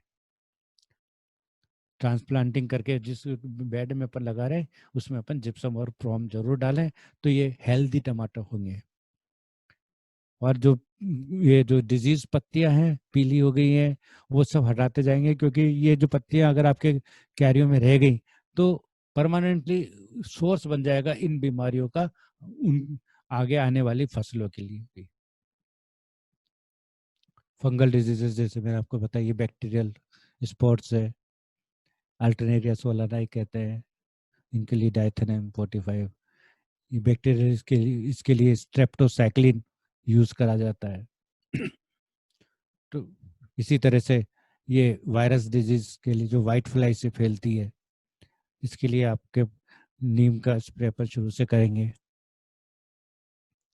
अब एक चार्म होता है जब अपन टमाटर लगाते हैं कि हमें चेरी टमाटर लगाना है। अब चेरी टमाटर लगाना है तो किस तरह से लगाना है, इसका भी विशेष ध्यान रखना होगा। कुछ स्पेशल टेक्निक्स, ज़्यादा कुछ नहीं है, पर ये इसका प्रूनिंग इसकी इम्पोर्टेंट है। अब जैसे कि टमाटर दो तरीके के होते हैं ग्रोथ हैबिट के हिसाब से, कि एक तो इनडिटर्मिनेट, मतलब जिसमें ग्रोथ बढ़ती रहती है, वो इनडिटर्मिनेट कहलाते हैं। जैसे चेरी टमाटो जो क्रीपर का फॉर्म ले लेती हैं, बेल का फॉर्म लेके ज़्यादा लंबाई तक जाती है, कई कई फीट तक भी चली जाती है। दूसरा होता है डिटर्मिनेट, मतलब जिसकी मतलब लाइफ साइकिल और उसकी ग्रोथ फिक्स है, वो डिटर्मिनेट कहलाती है। जो एक जो होगा प्लांट खत्म हो जाएगा और ये इनमें जो डिटर्मिनेट प्लांट होता है उसमें प्रूनिंग नहीं करी जाती है, जबकि इनडिटर्मिनेट मतलब जैसे चेरी टमाटो हुआ, उसमें हम प्रूनिंग करके उसको हम ट्रेन करते हैं। अब मैं आपको बताऊंगा ये कैसे करते हैं। तो चेरी टमाटो में प्रूनिंग करने का तरीका ये होता है कि पहले से प्रूनिंग नहीं करते हैं, ब्रांचेस नहीं हटाते हैं, सकर्स, क्योंकि उसको सकर्स कहते हैं, जो जो लीफ की एक्सिल में निकलता है उसको हम सकर कहते हैं। तो जब पहला फूल जब आ जाता है एक, जैसे आप देख रहे हैं, तो ये कब आएगा, जब ये करीब 1-1.5 फीट का आपका प्लांट होगा। जब ये आ जाएगा तब हम नीचे के सकर हटाएंगे और फूल के नीचे वाले सकर एक छोड़ देंगे, बाकी नीचे के सकर हटा देंगे।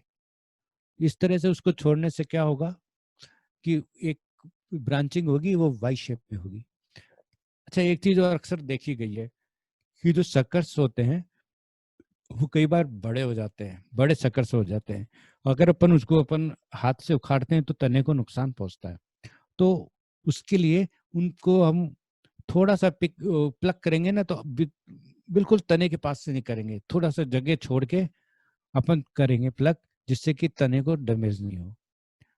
तो इस तरह से ये वाई बनेगा, फिर इसके ऊपर फिर फ्लावर आएंगे, फिर उसके नीचे की बर्ड छोड़ेंगे, इस तरह से अपन करेंगे। इसके ये देखिए, फिर इसके अलावा क्या जरूरत है, स्टेकिंग की इसको में बहुत जरूरत है। स्टेकिंग करेंगे, नीचे डंडी लगाएंगे, फिर ऊपर से कुछ धागे से, प्लास्टिक के धागे से इसको अपन बांधेंगे। लोहे का तार अपन यूज नहीं करेंगे, इस चीज का विशेष ध्यान रखें, क्योंकि लोहे का तार एक तो गर्म होके बाद में नुकसान पहुंचाता है, फिर पौधे के अंदर घुस भी जाता है। तो अपन लोहे का तार यूज नहीं करेंगे। प्लास्टिक का तार या सूत की रस्सी लेके, मजबूत होगी, उसको हम उससे हम स्टेकिंग करेंगे। और स्टेकिंग के फायदे ये होंगे कि पौधा जमीन पे नहीं लेटा रहेगा, तो जो फ्रूट्स आएंगे वो भी टच नहीं करेंगे जमीन को, तो हेल्दी रहेंगे, उनमें पानी नहीं लगेगा। तो ये क्वालिटी को इम्प्रूव करता है और फंगल इन्फेक्शन को कम करता है। तो स्टेकिंग बहुत जरूरी है।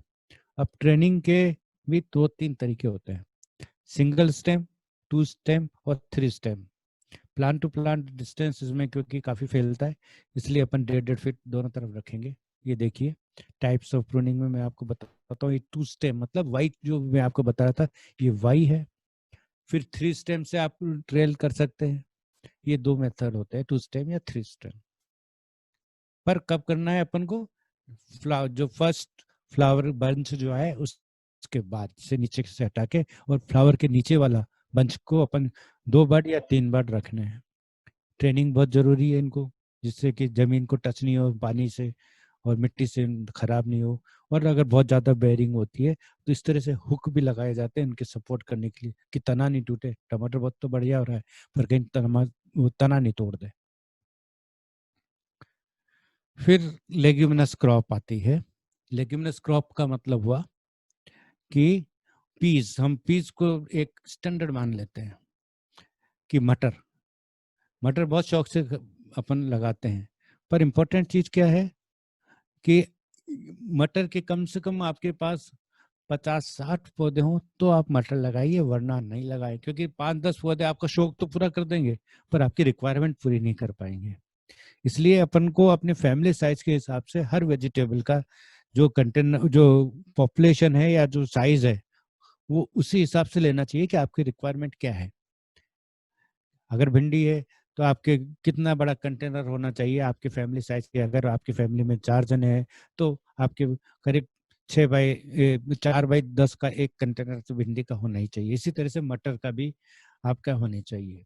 इतना अगर आप जगह दे सकते हो तो आप मटर लगाइए, वरना मटर को नहीं लगाएं, क्योंकि इसमें फ्रूटिंग कम होती है और टाइम पूरा लेती है। तो मटर को हम डायरेक्ट, क्योंकि इसका बोल्ड सीड होता है, तो हम इसको अक्टूबर नवंबर में बोते हैं। और इसकी जो स्पेसिंग रखी जाती है वो 30 से इंटू 15 सेंटीमीटर, मतलब 1 फुट इंटू आधा फुट। मटर को अगर अपन ट्रेल करेंगे, जैसे अभी बेचने के लिए आते हैं, जब कहते हैं ना टेलीफोन वाली मटर, टेलीफोन वाली मटर, वह क्या है टेलीफोन, इस तरह से ट्रेलिंग सिस्टम है। जैसे टेलीफोन तार एक सड़क के ऊपर लगे रहते हैं, इस तरह से स्ट्रक्चर बनाया जाता है। टेलीफोन की कोई वैरायटी नहीं होती है, वो स्ट्रक्चर तरीका आता है कि हमने मटर को टेलीफोन के तारों जैसे चढ़ाया है, तो मटर खराब नहीं होती, जमीन टच नहीं होगी, हवा बराबर जाएगी। स्प्रे आप करेंगे तो बीच में घूमने की जगह होगी चारों तरफ की अच्छा तरह। इसलिए इनको भी स्टैकिंग करना चाहिए, क्रीप और चढ़ा भी देना चाहिए। ये एक बीमारी बहुत ज्यादा आती है, पाउडरी मिल्ड्यू, मतलब आपके उस पे तने के ऊपर, आपके पत्ते के ऊपर, आपके पॉड के ऊपर ये पाउडर जैसा वो बन जाता है और ये डिसकलर कर देता है और धीरे धीरे पौधों को खत्म कर देता है। इसका शुरू से ही इलाज जरूरी है। इसके लिए हम उसको पानी से बढ़िया धोएंगे, और एक सल्फर आता है, सल्फर को हम ऑर्गेनिक की श्रेणी में रखते हैं, तो वेटेबल सल्फर आता है, उससे अपन उस पर स्प्रे करते हैं। मीठा सोडा भी करते हैं, वो मैं आपको बताऊंगा आगे। पर जो स्टैंडर्ड जो प्रैक्टिसेस है वो है वेटेबल सल्फर की, वेट सल्फ के नाम से भी मिलता है बाजार में, उसका हम स्प्रे करेंगे तो ये पाउडर मिल्ड्यू। पर ये शुरू से ही करना पड़ेगा, इसको ज़्यादा को बढ़ने नहीं देना चाहिए। फिर आते हैं हमारी रूट क्रॉप्स, यानी गाजर, मूली, चुकंदर, शलजम, ऑनियन, गार्लिक, ये सब होती है। अब जैसे कि सब की है ना डायरेक्ट सोइंग होती है, एक एक्सेप्ट ऑनियन और गार्लिक की। जो मूली हम सितंबर अक्टूबर में भी लगा सकते हैं और नवंबर दिसंबर में भी लगा सकते हैं। ये तो हम, हालांकि कुछ वैरायटी ऐसी होती है जो गर्मियों में भी लगाई जाती है। और गाजर, चुकंदर, शलजम, इसको हम अक्टूबर नवंबर में लगाएंगे।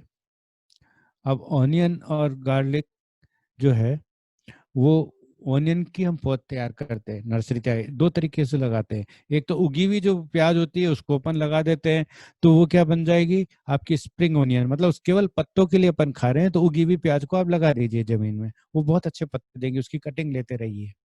इसी तरह से गार्लिक की भी ले सकते हैं। पर अगर आपको प्याज चाहिए तो आपको बीज बोना होगा और उसकी बहुत तैयार करनी होगी।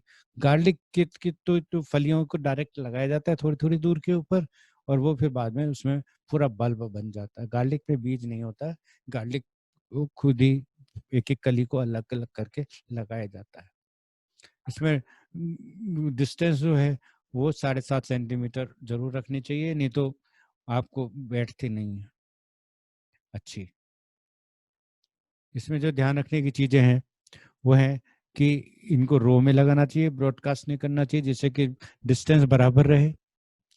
और जो सोयल मीडियम है उसमें कंकड़ पत्थर वगैरह नहीं होने चाहिए, डेप्थ भी चाहिए, कम से कम 1 फीट की डेप्थ चाहिए मूली और गाजर लगाने के लिए। फिर सीड रेट कम रखनी चाहिए, ज़्यादा नहीं रखनी चाहिए, और अगर ज़्यादा हो गई है तो उसकी थिनिंग जल्दी करनी चाहिए, जिससे कि उनकी ग्रोथ पे फर्क नहीं आए। फिर 5 से 7 लीफ स्टेज पे उसकी थिनिंग कर देनी चाहिए। जैसे मूली की, गाजर की, शलजम की, इन सब की तो आप थोड़ी सी थिनिंग करके पत्तों की साग भी बना सकते हैं। मॉइस्चर लेवल मेंटेन रखना है अपने को पूरे ग्रोइंग सीजन में, क्योंकि ये जमीन में जा रही हैं, मतलब आपको सॉइल कंडीशन भी अच्छी होनी चाहिए फ्राइबल होनी चाहिए, इसके लिए मॉइस्चर भी ज़्यादा होने चाहिए। और इनका हार्वेस्टिंग कब करेंगे? अगर आप पकाए ज़्यादा देर तक रख रहे हैं तो पत्ते पीले होने लग जाते हैं, तो अपन इनको निकाल देते हैं। कि ये गाजर में अक्सर होता है, मूली तो अपन और भी पहले निकाल लेते हैं, क्योंकि मूली के पत्ते हम खाने में काम में लेते हैं, गाजर के पत्ते अमूमन नहीं लिए जाते हैं। इसमें ये कीड़े लगते हैं, mealybugs, leaf miners, leaf eating caterpillars. एक चीज जो आपने देखी होगी, वो जैसा कि मैंने आपको शुरू में बताया था कि इसमें कंकड़ पत्थर नहीं होने चाहिए, वरना इस तरह से उंगली जैसी बन जाएंगी। और क्योंकि वो बीच बीच में पत्थर आ गए तो इधर से निकल गए, इसकी जड़ें उधर से निकल गई, वो फॉर्म में ले ली इस तरह से। तो इस तरह से अपन को एक तो हाइट मतलब डेप्थ कम से कम 1 फीट होनी चाहिए आपकी कंटेनर की, और फिर उसमें कंकड़ वगैरह नहीं होनी चाहिए। इसी तरह से एक प्रॉब्लम आती है इनमें निमेटोड्स की, जैसे कि मैंने आपको बताया था कि लगातार लगाने से, ये क्रूसीफर्स है, क्रूसीफर फैमिली के सरसों जाति के हैं, तो इनमें क्रूसी ये निमेटोड ज़्यादा आते हैं। तो नीम की खली भी डालें और गेंदे वगैरह लगाएं। लीफी वेजिटेबल्स में आता है स्पाइनेच, मेथी और कोरिएंडर। ये हम आसानी से लगा सकते हैं, पर उनको बोना अपन को अक्टूबर नवंबर में है, और ये डायरेक्ट सोइंग होगी। फिर उसके बाद है सैलेड क्रॉप्स, जैसे लेट्यूस, पार्सले, केल वगैरह जो है, इनकी हमें नर्सरी तैयार करनी होती है। तो इनकी हम पहले नर्सरी तैयार करेंगे सितंबर अक्टूबर में, और इसको करीब 20 दिन की जब हो जाएगी या उसके बाद उसको हम ट्रांसप्लांट करेंगे। लेट्यूस में जो एक अक्सर बीमारी आती है, एक तो डाउनी मिल्ड्यू आती है जो कि पत्तों की ब्राउनिंग हो जाती है, क्योंकि ये बोया ही पत्तों के लिए जाता है। अगर उसमें भी कोई बीमारी आ जाती है तो पूरी फसल बेकार हो जाती है। इसलिए अपन को ध्यान रखना होगा कि डाउनी मिल्ड्यू नहीं आए, मोजेक वायरस नहीं आए, क्योंकि लीफी जो वेजिटेबल्स है उनमें अगर लीफ की बीमारी हो जाएगी तो वो वेजिटेबल्स आपके न काम की होगी, ना वो बिकने लायक होगी। अच्छा, इसमें अब विंटर्स में कुछ ऐसी वेजिटेबल्स है जो कि हम बहुत कम समय में ले सकते हैं काम में। जैसे शलजम है, करीब 60 दिन में तो ये आपको आ जाएंगे, आप दोबारा नई क्रॉप लगा सकते हैं। इसी तरह से सरसों का साग है, लेट्यूस है, स्पाइनच है, जुकनी है, केल है जो सैलेड में काम आती है, बीट है, चुकंदर, फिर नोल खोल मतलब गार्ड गोभी, और ये पॉक चॉय, ये भी सैलेड का आइटम है। तो ये 60 डेज में आपको प्रोड्यूस देना शुरू कर देती है। इसी तरह से कुछ स्पाइसेस है जो विंटर में लगाई जाती है, जैसे कोरिएंडर, सौंफ, ये 2 बार लिख दिया मैंने, धनिया और कोरिएंडर दोनों लिख दिए, गार्लिक, ऑनियन और मेथी, ये स्पाइसेस हैं। ये स्पाइसेस की विशेषता ये है कि ये अपने किचन में से अपन यूज कर सकते हैं। धनिए को हम आधा, इसको थोड़ा सा दरोड़ना कहते हैं, या थोड़ा सा इसको ऐसा पीसेंगे ऊपर से, रगड़ेंगे कि 2 हिस्से में बढ़ जाए। इसी तरह से सौंफ को नहीं रगड़ेंगे और धनिया को रगड़ेंगे, तो इसको ये सौंफ और धनिया अपन लगा सकते हैं। एक सुआ भी आता है, उसको भी हम लगा सकते हैं। गार्लिक का जैसे मैंने आपको बताया कि गार्लिक की कलियां कलियां लगाई जाती हैं। प्याज को 2 तरीके से लगा जाता है, बीज से भी और प्याज से भी। और मेथी, मेथी भी साग की तरह काम में आती है। कुछ सब्जियां ऐसी होती हैं जो अपने घर में अपन बिना बीज के मल्टीप्लाई कर सकते हैं अपने खुद से, जो उग जाती हैं। जैसे लहसुन है, ये उग गई, लगा दी। गाजर की भी बहुत अच्छी लगती है, इस तरह से ऊपर का आपने कटा, ऊपर का हिस्सा छोड़ दिया और ये कटिंग लेके गाजर बो दी, तो नीचे की गाजर आपने खा ली, ऊपर का एक करके बड़ा सुंदर सा ये वो बन जाता है। ड्राइंग रूम में भी रखने लायक हो जाता है कि आपने छोटे छोटे कटिंग करके आपने इस तरह से डेकोरेट कर दिया। इसी तरह से धनिया भी रखा जा सकता है, पाक चोई भी रखा जा सकता है, और आलू, जैसे मैंने विंटर्स में भी आलू होता है, आलू जो उगने लग जाता है, उसमें ग्रीन ग्रीन से आने आईज बन जाती हैं, तो अपन आलू के 4 टुकड़े करें जिसमें एक दो दो आई हो कम से कम हर टुकड़े में, और उस टुकड़ों को हम बेविस्टिन से ट्रीट करें। और अगर आप बेविस्टिन यूज नहीं करना चाहते हैं तो दालचीनी से दालचीनी लगा के इसको थोड़ा सा सुखा दें, और उसके बाद उनको अपन मॉइस्ट में लगाएंगे। मतलब बोने के बाद पानी नहीं देंगे, इस चीज का ध्यान रखें। अपन नमी वाली ग्रोइंग मिक्सचर में लगाएंगे और उसको लगा रहने देंगे। उसमें जब तक इनमें फुटान नहीं होगी तब तक हम, अगर नमी बनी हुई है तो अपन पानी नहीं देंगे। इस चीज का ध्यान रखेंगे कि अगर उग रहा है तो उगने देंगे, पानी देने की जल्दी नहीं करेंगे। अब मैं आपको बताऊंगा कि कुछ सॉइल अमेंडमेंट्स, यूट्यूब वगैरह पे कई फनी चीजें भी आती हैं। अब कई बार उन पे लगता है कि ये किस तरह से हमें बेवकूफ़ी बना रहे हैं, ऐसा भी लगता है कि ऐसा थोड़ी होता है।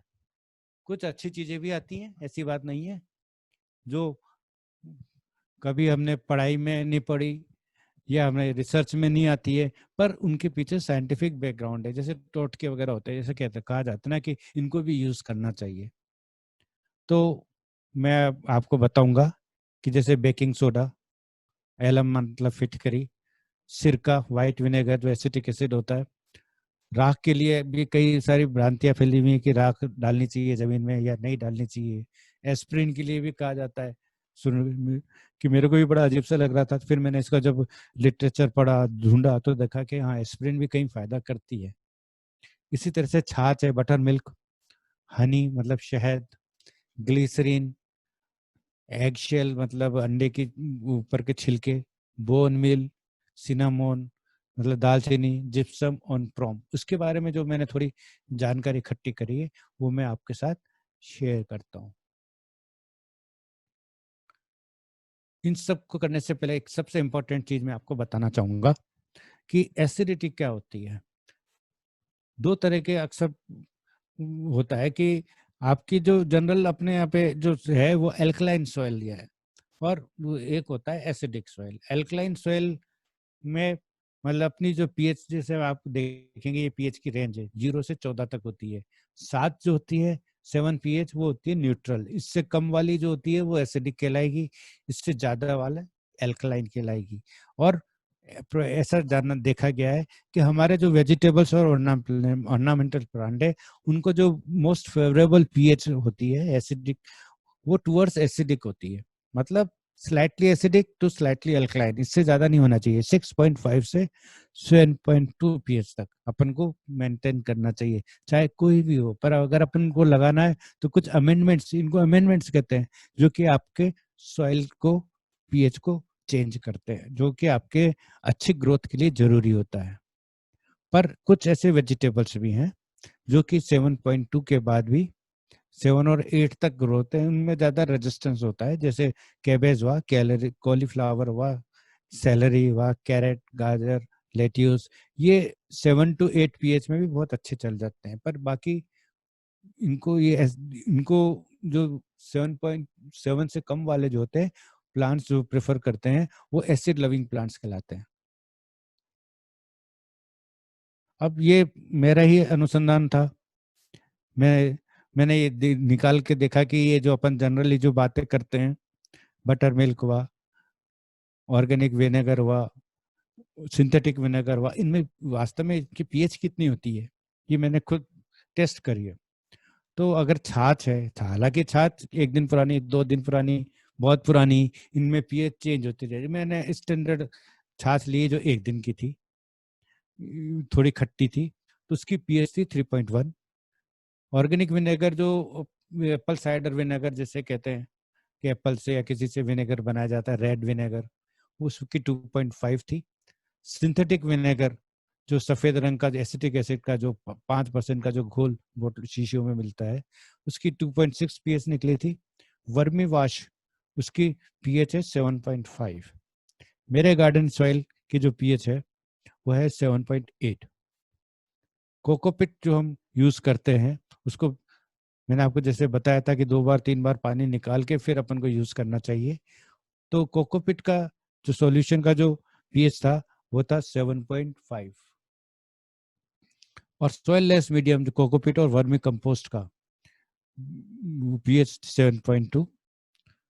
सूखा हुआ गोबर, काउडंग के 7.6, वर्मी वाश 7.1, एप्सम साल्ट मतलब सेंधा नमक, उसका 7.0, जैसे कि न्यूट्रल मैंने बताया था, न्यूट्रल होता है। और कॉमन साल्ट मतलब नमक, उसका 7.5 पीएच होता है। तो हमारे सामने हमारी जो सॉइल है वो मोस्टली अल्कलाइन है।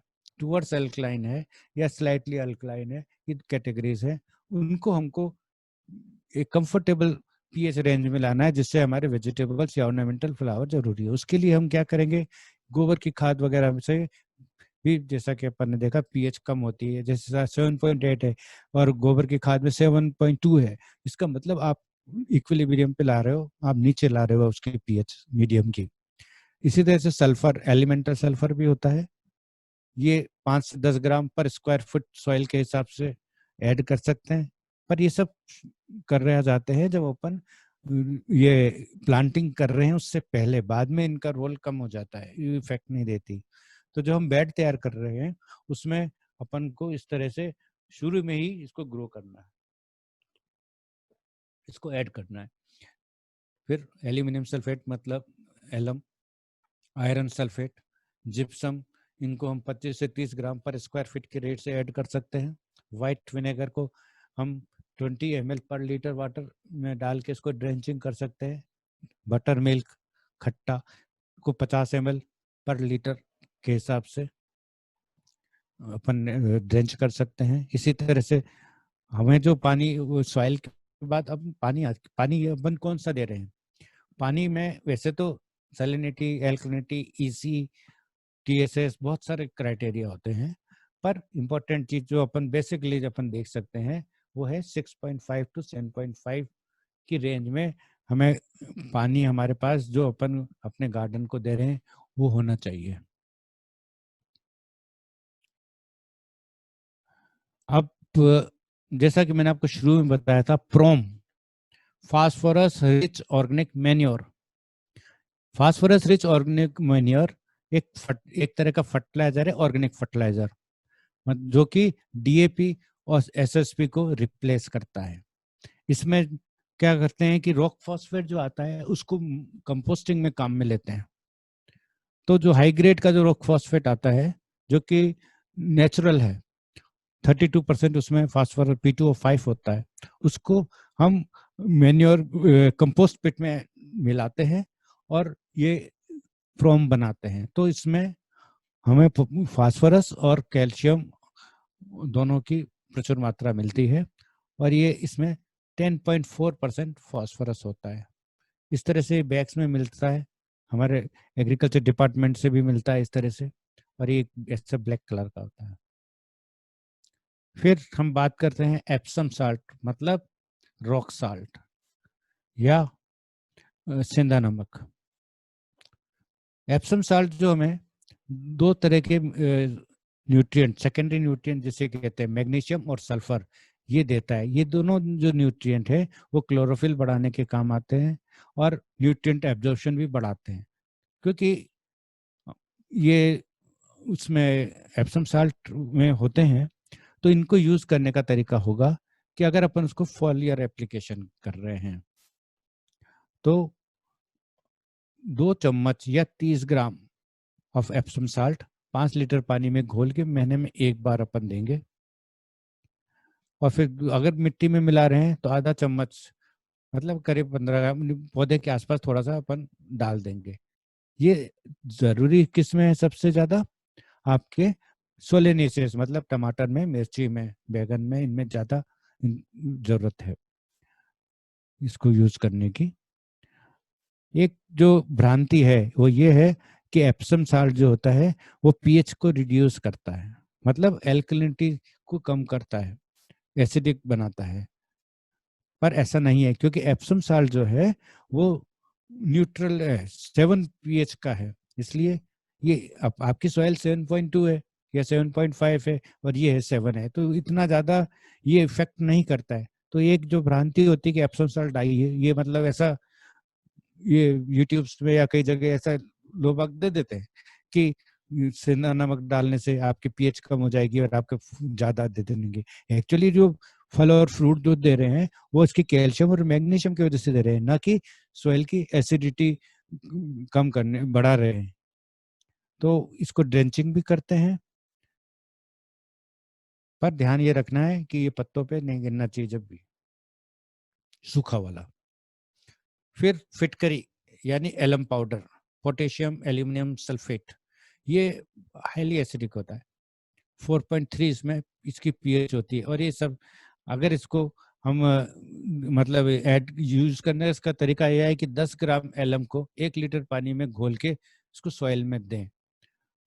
तो रीजन वही है कि एक तो इसमें पोटेशियम और सल्फर होता है, दूसरा इसका पीएच डाउन होता है, ये पीएच डाउन करता है, मतलब एसिडिक मीडिया बना के फेवरेबल प्लांट के लिए फेवरेबल सिचुएशन क्रिएट करता है।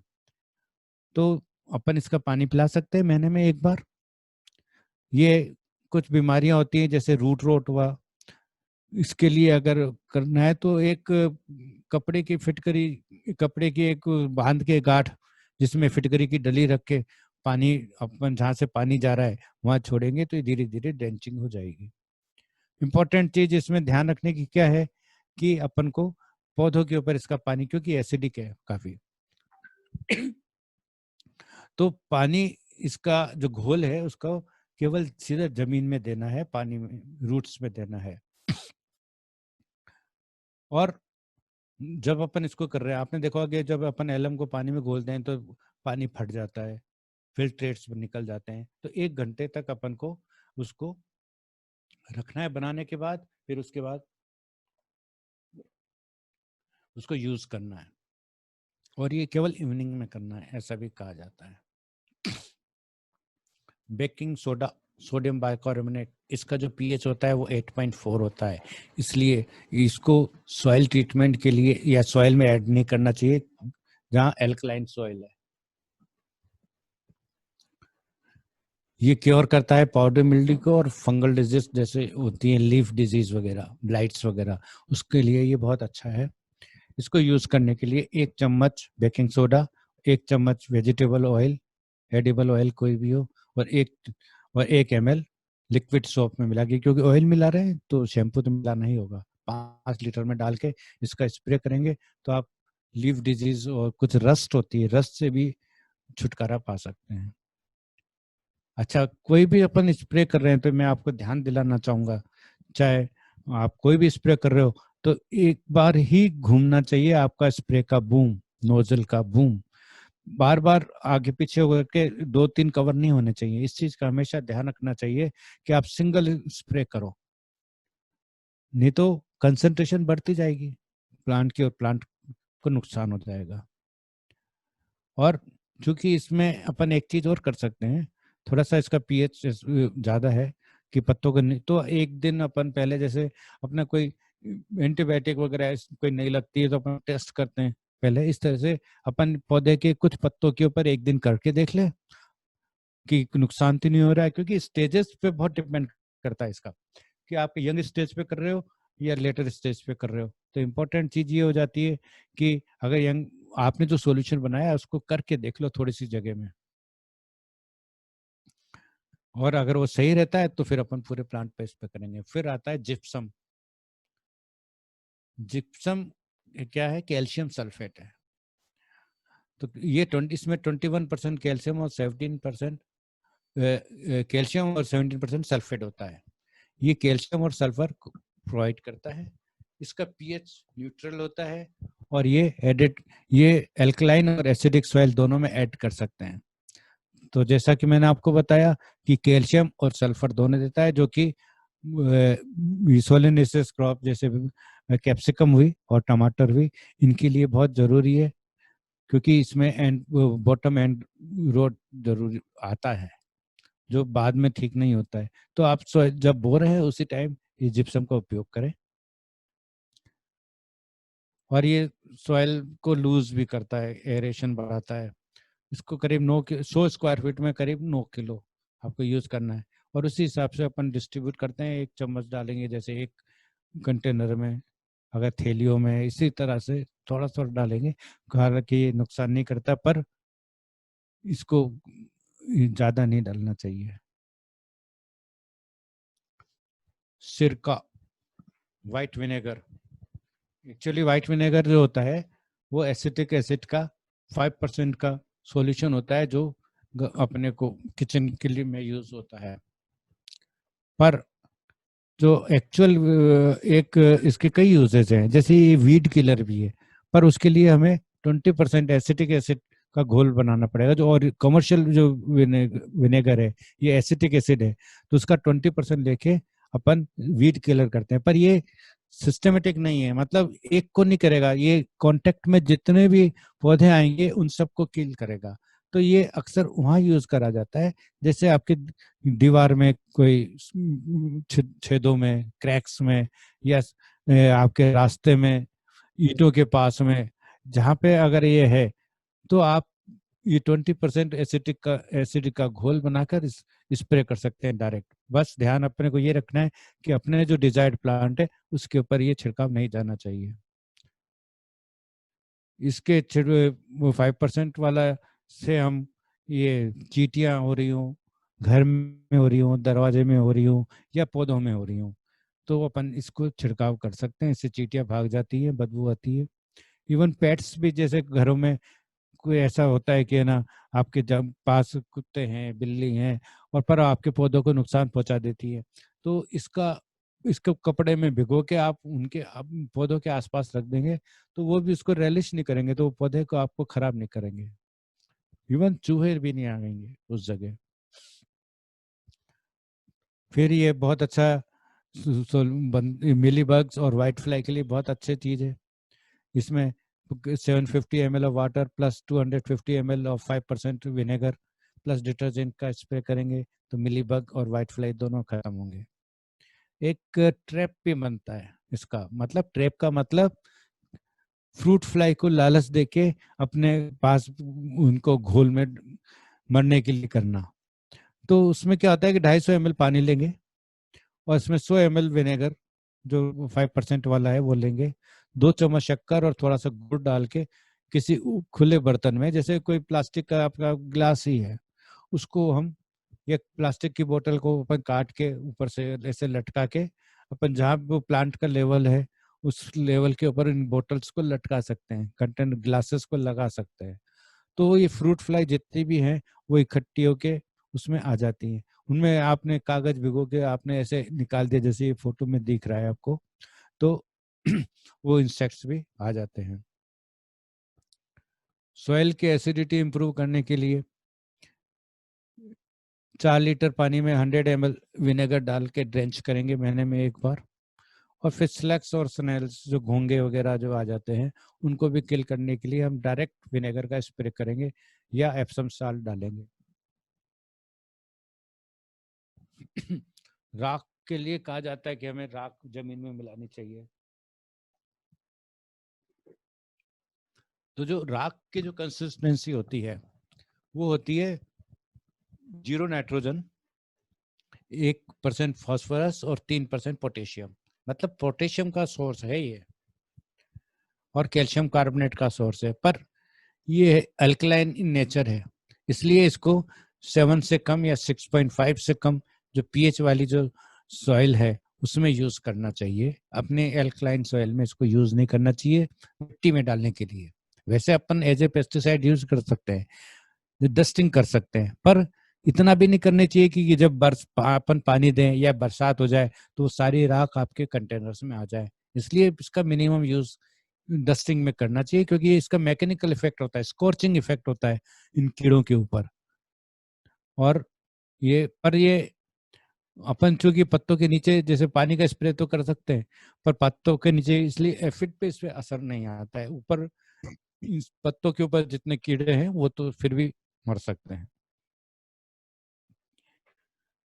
एक और कंसेप्ट है कि उसी तरह से नीम लीफ सुखा के उसका पाउडर को भी हम यूज कर सकते हैं। जिस तरह से ऐश यूज कर रहे हैं इस तरह से नीम लीफ करेंगे तो आपको वो एल्कलाइन सोइल की भी प्रॉब्लम नहीं आएगी।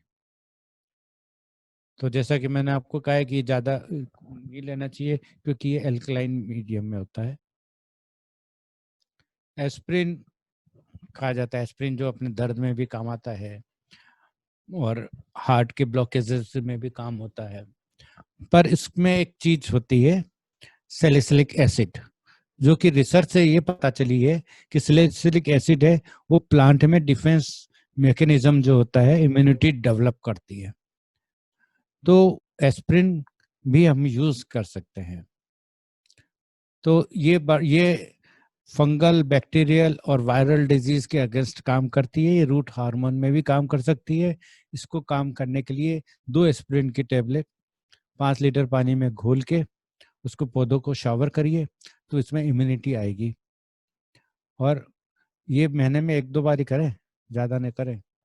इसी तरह से अगर एक चीज और देखी गई कि जो कट फ्लावर्स है या मनी प्लांट है जो अक्सर पानी में रखे जाते हैं, अगर उसमें भी एक टेबलेट अगर अपन एस्पिरिन की डाल देते हैं तो जो मनी प्लांट है उसमें वो नहीं लगती है, फंगस नहीं आती है, पौधा भी वो जड़ें नहीं सड़ती हैं, पानी गंदा नहीं होता है। इसी तरह से कट फ्लावर्स में रखेंगे तो कट फ्लावर्स की फ्रेशनेस बनी रहेगी। बटर मिल्क मतलब छाछ। छाछ को हम छिड़कते हैं पत्तों के ऊपर और जमीन में भी डालते हैं, पर यंग सीडलिंग्स पे इस पे नहीं करना चाहिए क्योंकि इसमें एसिडिक नेचर होती है। इसलिए इसको डैम्पिंग ऑफ और प्रॉब्लम में बिल्कुल यंग सीडलिंग्स पे यूज नहीं कर सकते, क्योंकि जिसमें 2-2 पत्ते आते हैं, जब 4 पत्ते हो जाएं, उनके 5 पत्ते हो जाएं, तब यंग सीडलिंग्स पे भी अपन यूज कर सकते हैं और एडल्ट सीड प्लांट्स पे भी हम यूज कर सकते हैं। इसके लिए छाछ, हालांकि छाछ एक ऐसी चीज है कि इसकी कितनी पीएच होगी ये भी हम नहीं कह सकते, कितने दिन पुरानी होगी। इसको छिड़कने के लिए तो ये कहा जाता है कि कम से कम 15 दिन पुरानी हो, नहीं तो 7 दिन पुरानी तो होनी ही चाहिए। जिससे जितनी ज्यादा खट्टी होगी उतने ज्यादा इसके इफेक्ट्स आएंगे, क्योंकि इसमें माइक्रोबियल ग्रोथ भी होगी। तो 7 से 15 दिन के आसपास छाछ, रखी हुई छाछ को 4 लीटर पानी में, 1 लीटर छाछ को 4 लीटर पानी में घोल के और इसका स्प्रे करेंगे और पत्तों के नीचे भी करेंगे। तो इसको अपन वेर इज लेस सावर, मतलब कम खट्टी को, जैसे कि मैंने आपको कहा है कि जो यंग सीडलिंग्स होंगे उनको उसमें हम कम खट्टी यूज करेंगे और एडल्ट प्लांट है उसमें ज्यादा खट्टी यूज कर सकते हैं। हनी एंड ग्लिसरीन के लिए भी कहा जाता है कि ये रूटिंग हार्मोन में काम आ जाता है, पर इसके लिए कोई मेरे को साइंटिफिक सपोर्ट नहीं मिला। बल्कि मैं जहां तक मैं सोचता हूँ इसके जो शुगर कंटेंट्स हैं वो फंगल और सॉइल बोर्न पेस्ट को ज्यादा अट्रैक्ट करेंगे। इसलिए मैं नहीं समझता हूँ कि हनी और ग्लिसरीन को रूटिंग हार्मोन जैसे यूज करना चाहिए। हालांकि सिनोमोन, बड़ा सिनोमोन मतलब दालचीनी, एक बहुत अच्छी एंटी फंगल प्रॉपर्टीज वाला अपने पास स्पाइस है। वो जो आवश्यक रूप से अपन काम में ले सकते हैं, क्योंकि वो एंटी फंगल है। आपके जो कटिंग आपने लगाई है या उसकी में वो फंगस नहीं आने देगा। फिर एक एग शेल के लिए कहा जाता है कि अंडे के छिलकों को यूज करना चाहिए। ये कैल्शियम कंटेंट इसमें ज्यादा होता है, नो डाउट, पर इसको यूज करना चाहिए आपको कंपोस्ट बनाने में, या जब अपन प्लांटिंग कर रहे हैं बाद में डालने में ये बहुत स्लो रिलीज होते हैं, वो कम होते हैं। तो इसको यूज करने के लिए कि आपके पास जो अंडे आए उनको बढ़िया से धोएं, उसमें कुछ भी चीज नहीं जाने दें, चिपका, उसमें जो एल्ब्यूमिन वगैरह होता है वो मत जाने दें, और उसको कंपोस्ट में डालें या पोटिंग मिक्स में अच्छी तरह से धो के और पीस के और फिर इसको मिलाएं। रोज मिक्स में वगैरह वगैरह में बहुत अच्छा होता है, टमाटर में, रोज में। अब फिर बोन मिल की बात आती है। बोन मिल का मतलब होता है कि हड्डियों की खाद। और ये जो बोन मिल है ये एनिमल बोन्स को या स्लॉटर का जो वेस्ट प्रोडक्ट होता है, उसमें वो बोन्स भी हो सकती हैं, थोड़ा मीट भी हो सकता है, ब्लड भी हो सकता है, उसको ड्राई करके और उसको यूज किया जाता है as a fertiliser, organic fertiliser. इसमें डिपेंड करेगा आपके सोर्स पे कि क्या सोर्स आपका है। ये मतलब 3% नाइट्रोजन और 15% फास्फोरस से लेकर 2% नाइट्रोजन, 22% फास्फोरस तक होता है। मतलब ये अल्टीमेटली ये फास्फोरस का सबसे बड़ा सोर्स है और कैल्शियम का तो है ही, पर जो मेजर न्यूट्रिएंट्स में एनपीके आता है उसमें इसमें पोटेश नहीं होता, नाइट्रोजन और फास्फोरस होता है।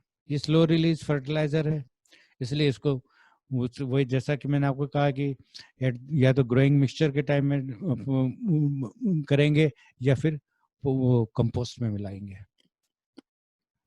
तो बोन मील फर्टिलाइजर जो है उसको 4.5 किलो पर 100 स्क्वायर फीट में डाला जाता है। सिनामोन की मैं बहुत देर से बात कर रहा हूँ कि सिनामोन जो है दालचीनी वो कैसे यूज करनी चाहिए। ये बहुत सिनामोन को चींटियां भगाने के भी काम में लिया जाता है, गार्डन में हो या कहीं भी बिल के आसपास आप सिनामोन का पाउडर यूज करें। डंडी यूज नहीं करनी है अपन को, चाहे प्लांट में डालना हो या क्योंकि उसका इफेक्ट कम होता है। तो सिनामोन जो पाउडर होता है उसको अपन चींटी भगाने के काम में ले सकते हैं। सिनामोन के लिए कहा जाता है कि बहुत अच्छा रूटिंग हार्मोन है, पर ऐसा नहीं है। वो रूटिंग हार्मोन नहीं है, वो एंटी फंगल इसकी प्रॉपर्टीज है। इसका मतलब वो जो कटिंग को या बीज के ऊपर मॉइस्चर से जो फंगस ग्रो होता है उसको नहीं होना चाहता है, इसलिए इसको सीड ड्रेसर भी यूज करते हैं। ग्राफ्टिंग में जो होता है वहां भी यूज करते हैं, जहाँ कट पोर्शन होता है वहां पे भी इसको लगाया जाता है। इसको स्प्रे करने के लिए थोड़ा सा सिनोमेन उसको पानी में, गर्म पानी में भिगो के रख देते हैं, ओवरनाइट रखते हैं, फिर उसका स्प्रे हम फंगल ट्रीटमेंट के लिए हम प्लांट पे करते हैं। ये हार्मफुल नहीं हो सकता होता, इसलिए थोड़ी कम या ज्यादा भी इसकी अगर कंसंट्रेशन होगी तो नुकसान नहीं पहुंचाएगा।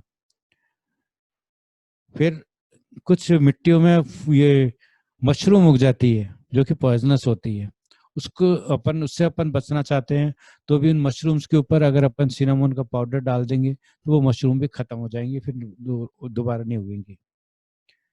जैसा कि मैंने आपको कहा है कि ये फंगल है, रूटिंग हार्मोन नहीं है, पर अगर इसको एज ए रूटिंग हार्मोन काम में लेना है तो हम उसको एस्प्रिन के साथ, ऐसा बताया गया है, ऐसा लिटरेचर मिला है कि थोड़ा एस्प्रिन के साथ सिनामोन अगर पाउडर अगर अपन यूज करते हैं तो रूटिंग हार्मोन का भी ये काम करता है।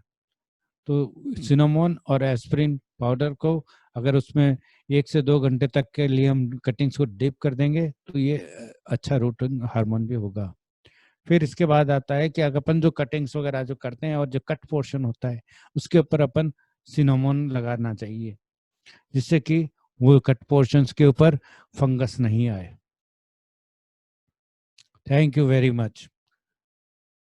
आपने जो मेरे इतना पेशेंसली जब सुना और मेरा उत्साह बढ़ाया उसके लिए मैं बहुत बहुत धन्यवाद देता हूँ। अब मैं ये देखना चाहता हूँ कि मेरे को आप लोग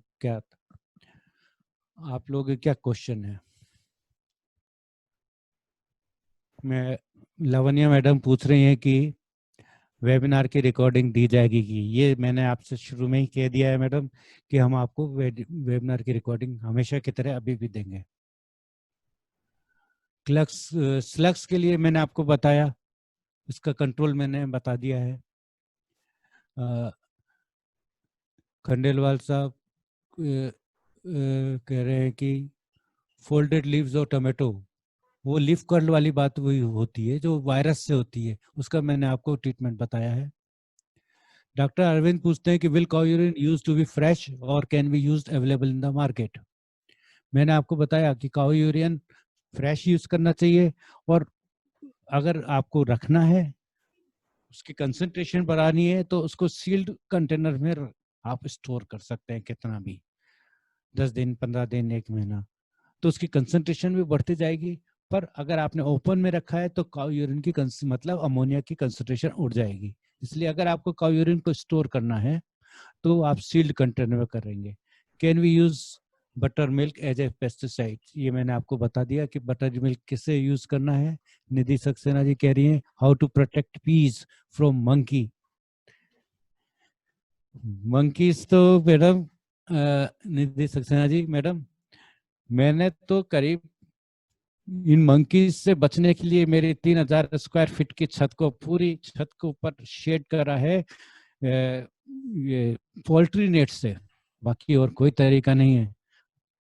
इसलिए जहाँ मंकी और अगर आते हैं तो मटर बिल्कुल मत लगाइए, आपको नहीं मिलेंगे। अगर आप लगा रहे हैं तो उनके लिए लगा रही है, इसलिए ऊपर नेट लगाइए, पतली नेट अगर मिलती है वो भी लगा सकते हैं तो बहुत अच्छी बात है। मंकी से बचाने का तो वही तरीका है। What should be the reason if the coriander has no grow after yet? Coriander जो है it takes, especially in the winters, it may takes 15 to 20 days.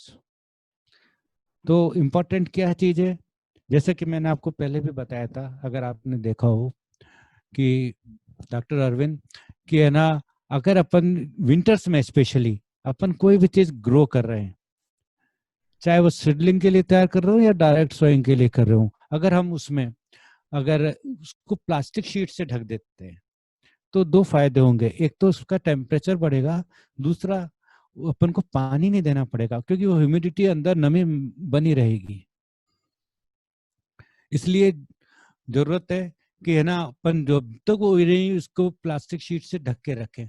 उससे क्या होगा कि अंदर नमी रहेगी और वो उगेंगे, और आपको चिड़िया भी नहीं खाएंगे जब उगेंगे। जब तो जब तक 2-3 लीफ नहीं आ जाए तब तक हम उसको ढक के रखेंगे। मनोजिका जी पूछते हैं कि पीएच क्या होता है। पीएच हाइड्रोजन आयन कंसंट्रेशन होती है। ये शो करती है कि आपकी सॉइल एसिडिक है या एल्कलाइन है। मनोजिका जी, आपकी जो सॉइल है वो एल्कलाइन है क्योंकि आप जयपुर में रहते हैं। तो इसमें अपन को अमेंडमेंट वो करने पड़ेंगे जो एसिडिक मैंने आपको बताए हैं, वो इम्प्रूव करेंगे आपकी सॉइल को। डॉक्टर अरविंद कहते हैं, पूछते हैं कि what is the ideal proportion of soil adding gypsum and Epsom salt. शायद मैंने आपको बता दिया है कि क्या क्या डोजेज होने चाहिए पर 100 स्क्वायर फीट के हिसाब से। Thank you doctor Arvind for providing favourable comments. Thanks a lot. Anita Balaji पूछती है कि fantastic season, thank you very much. Radhika ji, is there any organic cure for the deemak. दीमक के लिए मैंने आपको, मतलब टर्माइट, इसके लिए मैंने आपको बताया है कि है ना, क्या कहते हैं उसको, नीम की खली। नीम की खली मिलाइए उसके अंदर, वही एक ऑर्गेनिक रीजन तो वही है। एक और तरीका हो सकता है कि जो आपकी जमीन है या वो है, उसके ऊपर गीला करके बोरी डाली जाती है, तो आपकी जितनी दीमक होती है ना वो रात के टाइम इकट्ठी हो जाएगी और उसमें आप उस बोरी को बाहर झाड़ दीजिए। एक और तरीका होता है दीमक को कंट्रोल करने का कि आपकी जो क्यारियां हैं, जब जो प्लॉट है उसमें थोड़ा सा खड्डा करिए और उसमें है ना एक मटका रखिए या घड़ा, छोटा सा कुल्हड़ जैसे कहते हैं, उसमें छोटे छोटे छेद कर दीजिए ऊपर की तरफ, और नीचे आप उसमें गुड़ का सॉल्यूशन डाल दीजिए। तो दीमक उसमें अट्रैक्ट होंगी, उसमें इकट्ठी होती जाएंगी। फिर जब वो थोड़ा ज्यादा इकट्ठी हो जाए तो उसको बाहर फेंक दीजिए और वो पानी वापस नया शुगर सॉल्यूशन उसमें भर के फिर वापस को गाड़ दीजिए। Mango plant brown colour liquid is coming out. ये जो है ब्राउन कलर का जो लिक्विड हो रहा है, ये उसी से ही है मैडम। क्या कहते हैं उसको, मिली बग्स से। कुछ स्टेम में से भी ऊजिंग होता है, वो नेचुरल ऊजिंग भी होता है। जैसे गोंद निकलता है ना कई तनों में से, ऐसे मैंगो में से भी तनों में से अगर गोंद जैसा निकल रहा है तो वो हार्मफुल नहीं है, वो एक नेचुरल फिनोमिना है। पर मैंगो मिलीबग को बचाने के लिए एक जो एक तरीका होता है कि जो लोअर स्टेम होता है उसके ऊपर हम पेंट करते हैं, किसका, गुड़ का। और इसका जिससे कि ना वो उस पर चिपक जाए। मिलीबग पेड़ के जमीन से पेड़ के ऊपर चढ़ती है, तो इस चीज का अपन ध्यान रखेंगे। एनी प्रिवेंशन फॉर द स्क्विल्स, मैंने आपको बताया कि अपन एसिटिक एसिड या सिरका में घोल के ऐसी जगह रख दें, जैसे आपका कैबेज या कॉलीफ्लावर खराब हो जाते हैं या कटिंग हो जाते हैं तो वो बच सकते हैं। और मैंने आपको एक तरीका और बताया था कि नर्सरी को बचाने का सबसे आसान तरीका, किसी भी से भी हो, चिड़िया हो या स्क्विल से, आप छोटी मच्छरदानियां बनवाइए। जैसे पुराने जमाने में बच्चों के ऊपर छोटी मच्छरदानियां रखी जाती थी ना, टोकरी जैसी, ऐसे ही आप अपने, वो भी आपके छोटे बच्चे हैं नर्सरी वाले सिडलिंग, उनको भी ढकने के लिए आपको वो यूज करनी चाहिए। डिफरेंट प्रेसिडेंट फ्राइजर के बीच कितना गैप होना चाहिए? कोई गैप नहीं होना चाहिए। अगर कीड़ा आया है तो आपको देना होगा। फर्टिलाइजर अपन प्लांटिंग के टाइम दे रहे हैं, पेस्टिसाइड्स अपन उगने के बाद पौधों में देना शुरू कर देंगे। 7-8 लीफ आई उसके बाद आप नीम का स्प्रे शुरू कर दीजिए। अपन स्प्रे फर्टिलाइजर का कर नहीं रहे हैं, ये ध्यान रखिए, अपन केवल ऑर्गेनिक पेस्टिसाइड का कर रहे हैं। Meenu ji, can we ask and we have a problem by showing a pic. You can send me on the WhatsApp, madam, with the detail. I will try to solve your problem. Anita madam कह रही हैं कि what do to save the small plant, what to do to save the small plant from squirrels, same problem. Acetic acid उसका घोल रखिए या फिर उसको ढक दीजिए, ऊपर कांटे डाल दीजिए, सूखे पत्ते बिछा दीजिए, ये कुछ होते हैं मेजर्स जो आपको लेने होंगे। सुभाष जी कह रहे हैं कि 1 टीस्पून मीन्स 30, 1 टीस्पून को अपन 15 ml, अपने जो टीस्पून है वो करीब अपन 15 ग्राम या 10 ml की मानते हैं एक चम्मच को, उसके हिसाब से अपन। और ये जितने भी चीजें मैंने आपको बताई है TSF वगैरह, वो इतने ज्यादा हार्मफुल नहीं है। अगर थोड़ा सा कम हो जाएगा या थोड़ा सा 10 ग्राम की जगह 12 ग्राम हो जाएगा तो भी कोई नुकसान नहीं होगा। ये एक आसान मेजरमेंट है जिसको अपन, चूंकि अपन किचन गार्डनिंग कर रहे हैं, अपन कुछ मशीनें कुछ तोलने की और इसकी मशीन नहीं लेके बैठे हुए। अच्छा, फिर राधिका जी पूछती हैं कि how to prevent bandicoots of those big mice. Okay, ये आप बिल की बात कर रही है मेरे ख्याल से, कि बरोज के अंदर भी आप वो बेट्स रख सकती हैं जो चूहे मारने की होती हैं। इसके अलावा फिर उसका कपड़ा, फिनाइल का या एसिटिक एसिड का घोल का कपड़ा उस बिल के पास या उसके किनारों के ऊपर आपके रख सकती हैं, बिल के पास में या कैरियों में 2-3 जगह। तो ये जो पंजेंट स्मेल होगी एसिटिक एसिड की, वो उससे चूहे नहीं आएंगे। शिप्रा जी कह रही हैं कि very informative section, thank you बेटा। राधिका जी फिर पूछती हैं कि कह रही हैं it is barely, thank you for your appreciation and encouragement. Anita Malik ji कह रही हैं कि some small ants on my aloe vera and patthar chatta plants not going in spite of neem spray and what for spraying can I spray. वैसे तो small ends या मैं तो अगर वो आ रही हैं तो नुकसान क्या कर रही है। एक तो मैं तो एक ये मानता हूँ कि अगर चींटियां आ रही हैं या मकोड़े आ रहे हैं तो वो आपके घर में नहीं फैल रहे, आपके एक प्लांट के ऊपर इकट्ठे हो रहे हैं। इसके अलावा भी अगर आप करना चाहते हैं तो एलोवेरा और पत्थर चट्टा के पौधों में मतलब उसके मिट्टी में आप ये सिनामोन पाउडर डालिए, हो सकता है, मेरे को आशा है कि उनसे हो जाएगा। थैंक यू आहूजा साहब। सुभाष राठौर जी, lots of mosquitoes are there at farm. These are actually not mosquitoes, these are the aphid or the acids.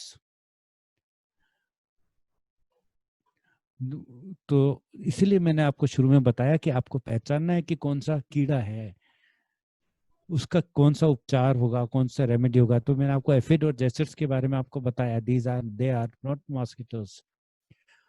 Mosquitoes पानी के ऊपर ब्रीडिंग करते हैं, वो अलग नुकसान पहुंचाते हैं, पर पौधों के ऊपर एफिड या जेसिड्स होते हैं मोस्टली। सीमा अग्रवाल जी कहती हैं कि thank you, very informative information. Shipra ji Agarwal ji कहती हैं कि sir I am growing tomatoes, can I put a different fertiliser after 7-8 days, like today I add vermicompost, then can I put seaweed powder after 7 days, then Epsom salt 7 days? Madam ये सब जो चीजें आप डाल रही हैं बहुत अच्छी हैं, पर आपको महीने में एक बार यूज करना है। यू कैन पुट, कोई नुकसान नहीं होता है, seaweed powder is very good for nutrition. पर जरूरत है, क्रॉप स्टेज क्या है। अब जैसे अपन ने जो वर्मी कंपोस्ट का अपन ने शुरू में दे दिया, उसको उसके बाद न्यूट्रिशन आप कब देंगे, जब उसमें फ्लावरिंग शुरू होगा, इनिशिएशन ऑफ द फ्लावरिंग पे, और इनिशिएशन ऑफ फ्रूटिंग पे है उसका आपको सप्लीमेंट की जरूरत होती है। वर्मी कंपोस्ट की जगह वर्मी कंपोस्ट अपन देते हैं कि जब पौधे लगाया जाता है, पर अगर उसके बाद आप महसूस करते हैं कि पौधे को न्यूट्रिएंट की जरूरत है तो अपन वर्मी वाश देंगे, जो डायरेक्ट जैसे अपन यूरिया दे रहे हैं इस तरह से होगा। Gayatri madam thank you for appreciation.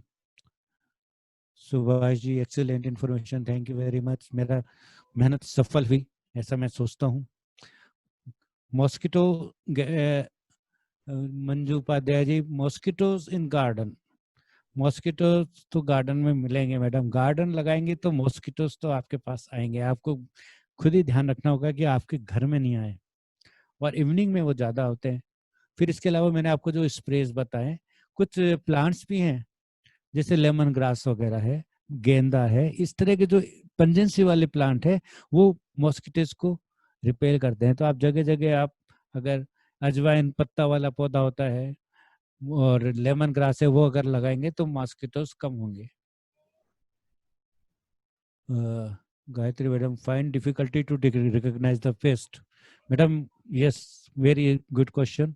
पहली बात तो मैंने आपको बताया कि अब पुराने जमाने में तो इंसेक्ट को करने के लिए, पहचानने के लिए हम एक कॉन्वेक्स लेंस लिया करते थे। आजकल सबके जेब में कॉन्वेक्स लेंस है। अपना मोबाइल का कैमरा ऑन करिए और उसको एनलार्ज करके देखिए और तो आप पहचान जाएंगे कि ये 6 पैर वाला है या 8 पैर वाला है और विंग वाला है या बिना विंग वाला है। तो उसको अपन आइडेंटिफाई कर सकते हैं। इसके अलावा एक और चीज होती है, ऐप है गूगल लेंस का। गूगल लेंस एक ऐप है, उससे हम उसको अपन डाउनलोड करेंगे और उसमें अगर उस इंसेक्ट को देखेंगे तो अपन वो आपको आइडेंटिफाई करेगा इंसेक्ट को। इसके अलावा अगर आप कोई प्लांट को भी आइडेंटिफाई करना चाहते हैं तो उसको भी अगर आप हम फोकस करेंगे गूगल लेंस के ऐप के साथ उस कैमरे पे, तो वो प्लांट भी आइडेंटिफाई उसके नियर बाय या कई तरह के बता देगा और उसकी इंफॉर्मेशन भी सारी देगा। एस्प्रिन और डिस्प्रिन में कोई मतलब अंतर नहीं है Gajendra ji. Thank you Nutan madam for appreciation. Thank you very much Shipra ji, thank you. Can we spray lemon grass tree? Ahuja साहब, आप तो मोरिंगो वाले हैं। तो आहूजा साहब, कोई भी पौधा मना नहीं करेगा आपको, आपके कुछ भी छिड़केंगे। No doubt lemon grass tea जो है वो रिपेलेंट का काम करेगी, फायदा भी करेगी, थोड़ा एसिडिक भी होगा, इट इज गुड। नहीं, गूगल लेंस तो इसमें आपको मिल जाएगा मीनू जी। गूगल लेंस अपने प्ले, उसका जो है ना प्ले मोबाइल वाला गूगल प्ले, उस पे आप देखेंगे तो मिलेगा, बड़ा अच्छा है। अगर जैसे मैंने भी कोई फोटो प्लांट की फोटो डाली है उसको भी आप गैलरी में सेव करके अगर आप गूगल लेंस के ऊपर ओपन करेंगी तो वो आपको वो भी आइडेंटिफाई कर देगा। Google lens is very authentic and very almost very accurate plan app. Thank you Mahendra madam.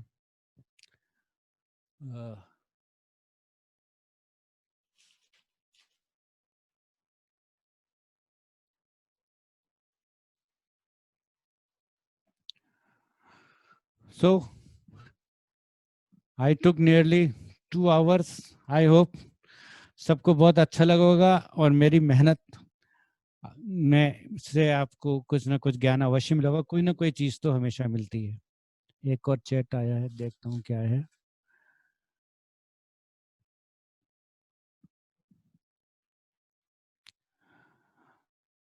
So good bye, good evening everybody, thank you very much. इसी तरह से मेरा उत्साह बढ़ाते रहिए। धन्यवाद, थैंक यू।